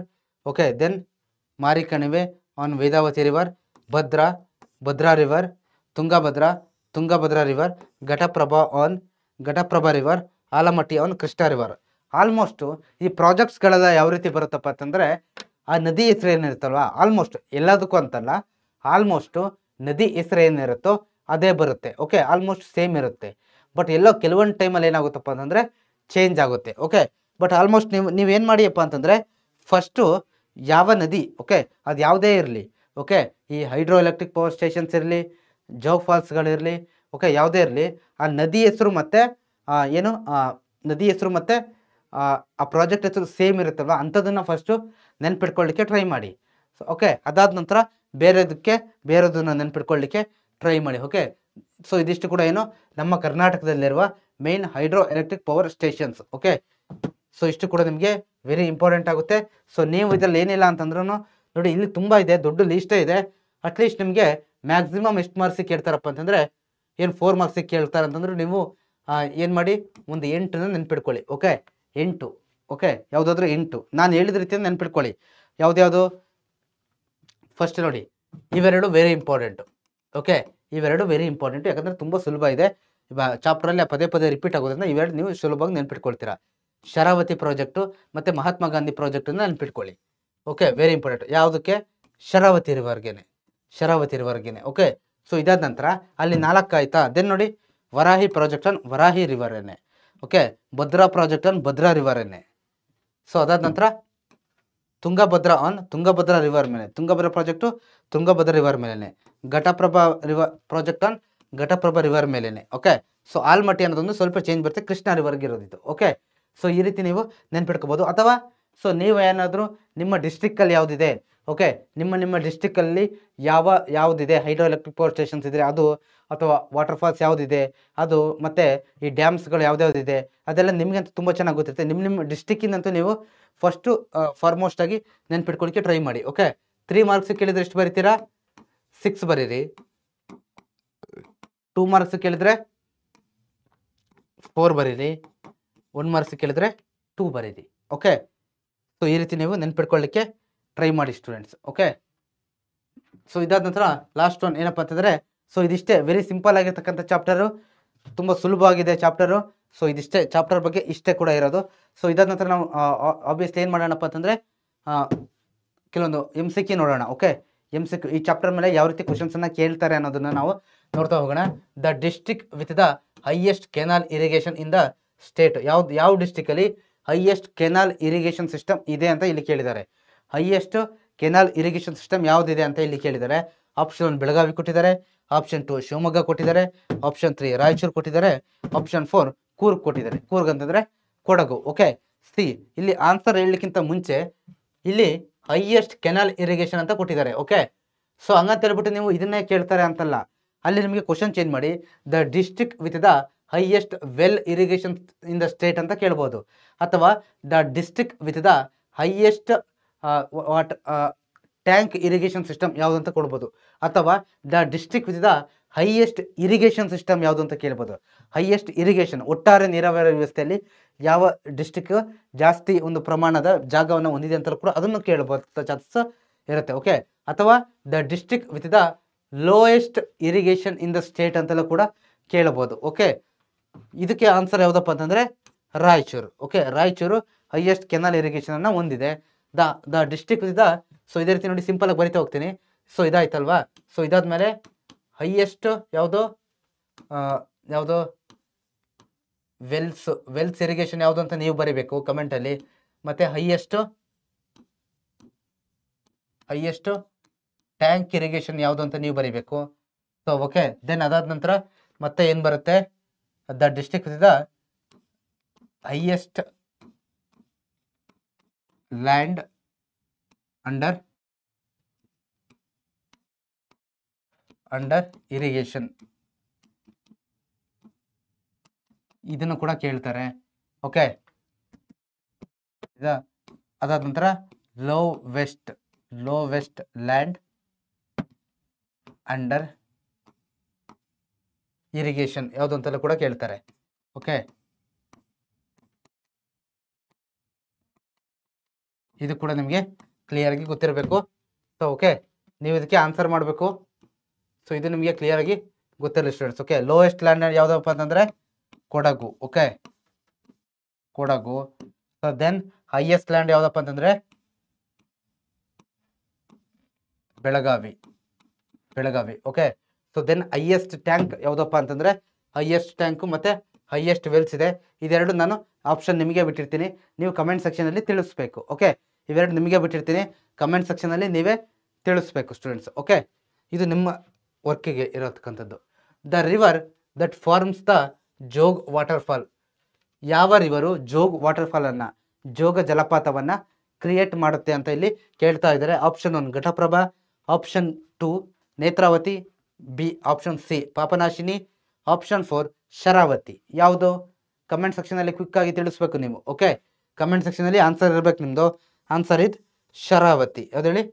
Sharavati. Okay, ಇದು ರೈಟ್ ಆನ್ಸರ್. ಸೊ ಇಲ್ಲಿ ಒಂದು ಮಾತ್ರ ಕೊಟ್ಟಿದ್ದಾರೆ, ಜೋಗ್ ವಾಟರ್ ಫಾಲ್ಸ್ ಬಗ್ಗೆ ಮಾತ್ರ ಇಲ್ಲಿ ಕೊಟ್ಟಿದ್ದಾರೆ. ಓಕೆ, ಬಟ್ ಹಂಗಂತ ಹೇಳ್ಬಿಟ್ಟು ನೀವು ಇದೊಂದೇ ಅಲ್ಲ, ಬೇರೆ ಬೇರೆ ವಾಟರ್ ಫಾಲ್ಸ್ ಯಾವ್ದ್ಯಾವ್ದು ಇದೆಯೋ ಅದ್ರ ಬಗ್ಗೆನೂ ಕೂಡ ನೀವು ಸ್ಟಡಿ ಮಾಡಬೇಕು. ಓಕೆ, 1 ಮಾರ್ಕ್ಸಿಗೆ ಕೇಳ್ತಕ್ಕಂಥ ಚಾನ್ಸಸ್ಸು ಇರುತ್ತೆ. ಓಕೆ, ಸೊ ಅದಾದ ನಂತರ ಹೈಡ್ರೋ ಎಲೆಕ್ಟ್ರಿಕ್ ಪವರ್ ಸ್ಟೇಷನ್ಸ್ ಬಗ್ಗೆನೂ ಕೂಡ ಕೇಳ್ತಕ್ಕಂಥ ಚಾನ್ಸಸ್ಸು ಇರುತ್ತೆ ಸ್ಟೂಡೆಂಟ್ಸ್, ಅದನ್ನು ನೀವು ಸ್ಟಡಿ ಮಾಡಿ. ಸೊ ದೆನ್ ಕ್ವಶನ್ಸ್ನ ಯಾವ ರೀತಿ ಕೇಳ್ತಾರಪ್ಪ ಅಂತಂದರೆ, list out the east flowing and west flowing rivers of Karnataka. ಕರ್ನಾಟಕದ ಪೂರ್ವ ಮತ್ತು ಪಶ್ಚಿಮಕ್ಕೆ ಹರಿಯುವ ನದಿಗಳನ್ನು ಲೀಸ್ಟ್ ಮಾಡಿ, ಹೆಸರಿಸಿ, ಬರೆಯಿರಿ ಅಂತ ಕೇಳ್ತಾರೆ. ಸೊ ಇಲ್ಲಿ ನೋಡಿ, ಇಲ್ಲಿ ವೆಸ್ಟ್ ಫ್ಲೋಯಿಂಗ್ ರಿವರ್ಸ್ ಕೊಟ್ಟಿದ್ದೀನಿ, ಪಶ್ಚಿಮಕ್ಕೆ ಹರಿಯುವ ನದಿಗಳು. ಇಲ್ಲಿ ಈಸ್ಟ್ ಫ್ಲೋಯಿಂಗ್ ರಿವರ್ಸ್, ಪೂರ್ವಕ್ಕೆ ಹರಿಯುವ ನದಿಗಳನ್ನು ಇಲ್ಲಿ ಕೊಟ್ಟಿದ್ದೀನಿ. ಓಕೆ, ಸೊ ಯಾವ್ದ್ಯಾವ್ದಿದೆ? ಶರಾವತಿ, ಕಾಳಿ, ಗಂಗಾವಲ್ಲಿ, ನೇತ್ರಾವತಿ, ವರಾಹಿ, ಅಘನಾಶಿನಿ. ಸೊ ಇವೆಲ್ಲ ಏನು ಪಶ್ಚಿಮಕ್ಕೆ ಹರಿತಕ್ಕಂಥ ನದಿಗಳು. ಓಕೆ, ಅಟ್ಲೀಸ್ಟ್ 3 to 4 ಅದನ್ನು ನೀವು ನೆನ್ಪಿಟ್ಕೋಬೇಕು. ಓಕೆ, ಇದಾದ ನಂತರ ಪೂರ್ವಕ್ಕೆ ಹರಿಯುವ ನದಿಗಳು ಯಾವುದಪ್ಪ ಅಂತಂದರೆ ಕೃಷ್ಣ, ಕಾವೇರಿ, ಪೆನ್ನಾರ್, ಪಾಲಾರ್, ಹೇಮಾವತಿ, ಹಾರಂಗಿ. ಓಕೆ, ಸೊ ಇದು ಕೂಡ ಬರುತ್ತೆ. ಓಕೆ, ಆಮೇಲೆ ಈ ನದಿಗಳನ್ನ ವೆಸ್ಟ್ ಫ್ಲೋಯಿಂಗ್ ಮತ್ತು ಈಸ್ಟ್ ಫ್ಲೋಯಿಂಗ್ ಅಂತ ಬಂದಾಗ ಆ ನದಿಗಳು ಮತ್ತು ಅದರ ಉಪನದಿಗಳು ಬರ್ತಾವಲ್ಲ, ಅದನ್ನು ನೆನ್ಪಿಟ್ಕೊಳ್ಳಿ. ಓಕೆ, ನಿಮಗೆ ನದಿ ನೆನಪಲ್ಲಿ ಅಂದರು ಅದರ ಉಪನದಿಗಳು ಕಲ್ತಿರ್ತೀವಲ್ವಾ. ನೋಡಿ ಇಲ್ಲಿ ಮೇನ್ ರಿವರ್ಸ್ ನಿಮಗೆ ಬುಕ್ಕಲ್ಲಿ ಕೊಟ್ಟಿರೋದು ಯಾವುದು? ಈ 4. ಓಕೆ, ಕೃಷ್ಣ, ಕಾವೇರಿ, ಪೆನ್ನಾರ್, ಪಾಲಾರ್. ಈ ಹೇಮಾವತಿ ಮತ್ತು ಆರಂಗಿ ಇದೆಯಲ್ವಾ, ಇದು ಈ ಕಾವೇರಿ ರಿವರ್ನ ಉಪನದಿಗಳು. ಹಾಗಾಗಿ ಅದು ಕೂಡ ಎಲ್ಲಿಗೆ ಹೋಗುತ್ತೆ? ಈಸ್ಟ್ ಕಡೆನೇ ಹರಿದು ಹೋಗುತ್ತೆ. ಓಕೆ, ಅದೇ ರೀತಿ ಸೊ ಇಲ್ಲಿ ಯಾವುದಾದ್ರೂ ಇದ್ದರೆ ಸೊ ನೀವು ಅದನ್ನು ಕೂಡ ನೆನ್ಪಿಟ್ಕೋಬೋದು ಸ್ಟೂಡೆಂಟ್ಸ್. ಓಕೆ, ಸೊ ಇವೆಲ್ಲ ಇದು ಕ್ವಶನ್ಸ್ ಯಾವ ರೀತಿ ಬರುತ್ತೆ, ಯಾವ ರೀತಿ ಕೇಳ್ತಾರೆ ಅನ್ನೋದ್ರ ಬಗ್ಗೆ ಇಲ್ಲಿ ಕೊಟ್ಟಿದ್ದೀನಿ. Okay, so then so this is all about today class students. Very easy chapter, ಚಿಕ್ಕ ಚಾಪ್ಟರ್ ಇದೆ. ಓಕೆ, ಸೊ ಇದು ಇವತ್ತಿನ ಕ್ಲಾಸ್ ಆಗಿತ್ತು. ಐ ಹೋಪ್ ನಿಮಗೆ ಕ್ಲಾಸ್ ಎಲ್ರಿಗೂ ಕೂಡ ಅರ್ಥ ಆಗಿದೆ ಅಂತ ಅಂದ್ಕೊಳ್ತೀನಿ. ಸೊ ಇನ್ನೂ ಯಾರಿಗಾದ್ರೂ ಕ್ಲಾಸ್ ಅರ್ಥ ಆಗಿಲ್ಲ ಅಂತಂದರೆ ಸೊ ಅಥವಾ ಇನ್ನೊಂದ್ಸತಿ ಕ್ಲಾಸನ್ನು ನೋಡಿ. ಓಕೆ, ನೋಡ್ಬಿಟ್ಟು ಪದೇ ಪದೇ ರಿವೈಸ್ ಮಾಡ್ಕೊಳ್ಳಿ. ತುಂಬ ಸುಲಭವಾಗಿದೆ, ಎಕ್ಸಾಮಿನೇಷನ್ ಪರ್ಸ್ಪೆಕ್ಟಿಂದ very important students. So this is all about today's class. All the best students for your studies. Okay, ಚೆನ್ನಾಗಿ ಓದಿ, ಸ್ಟಡಿ ಮಾಡಿ. Bye students, bye, thank you.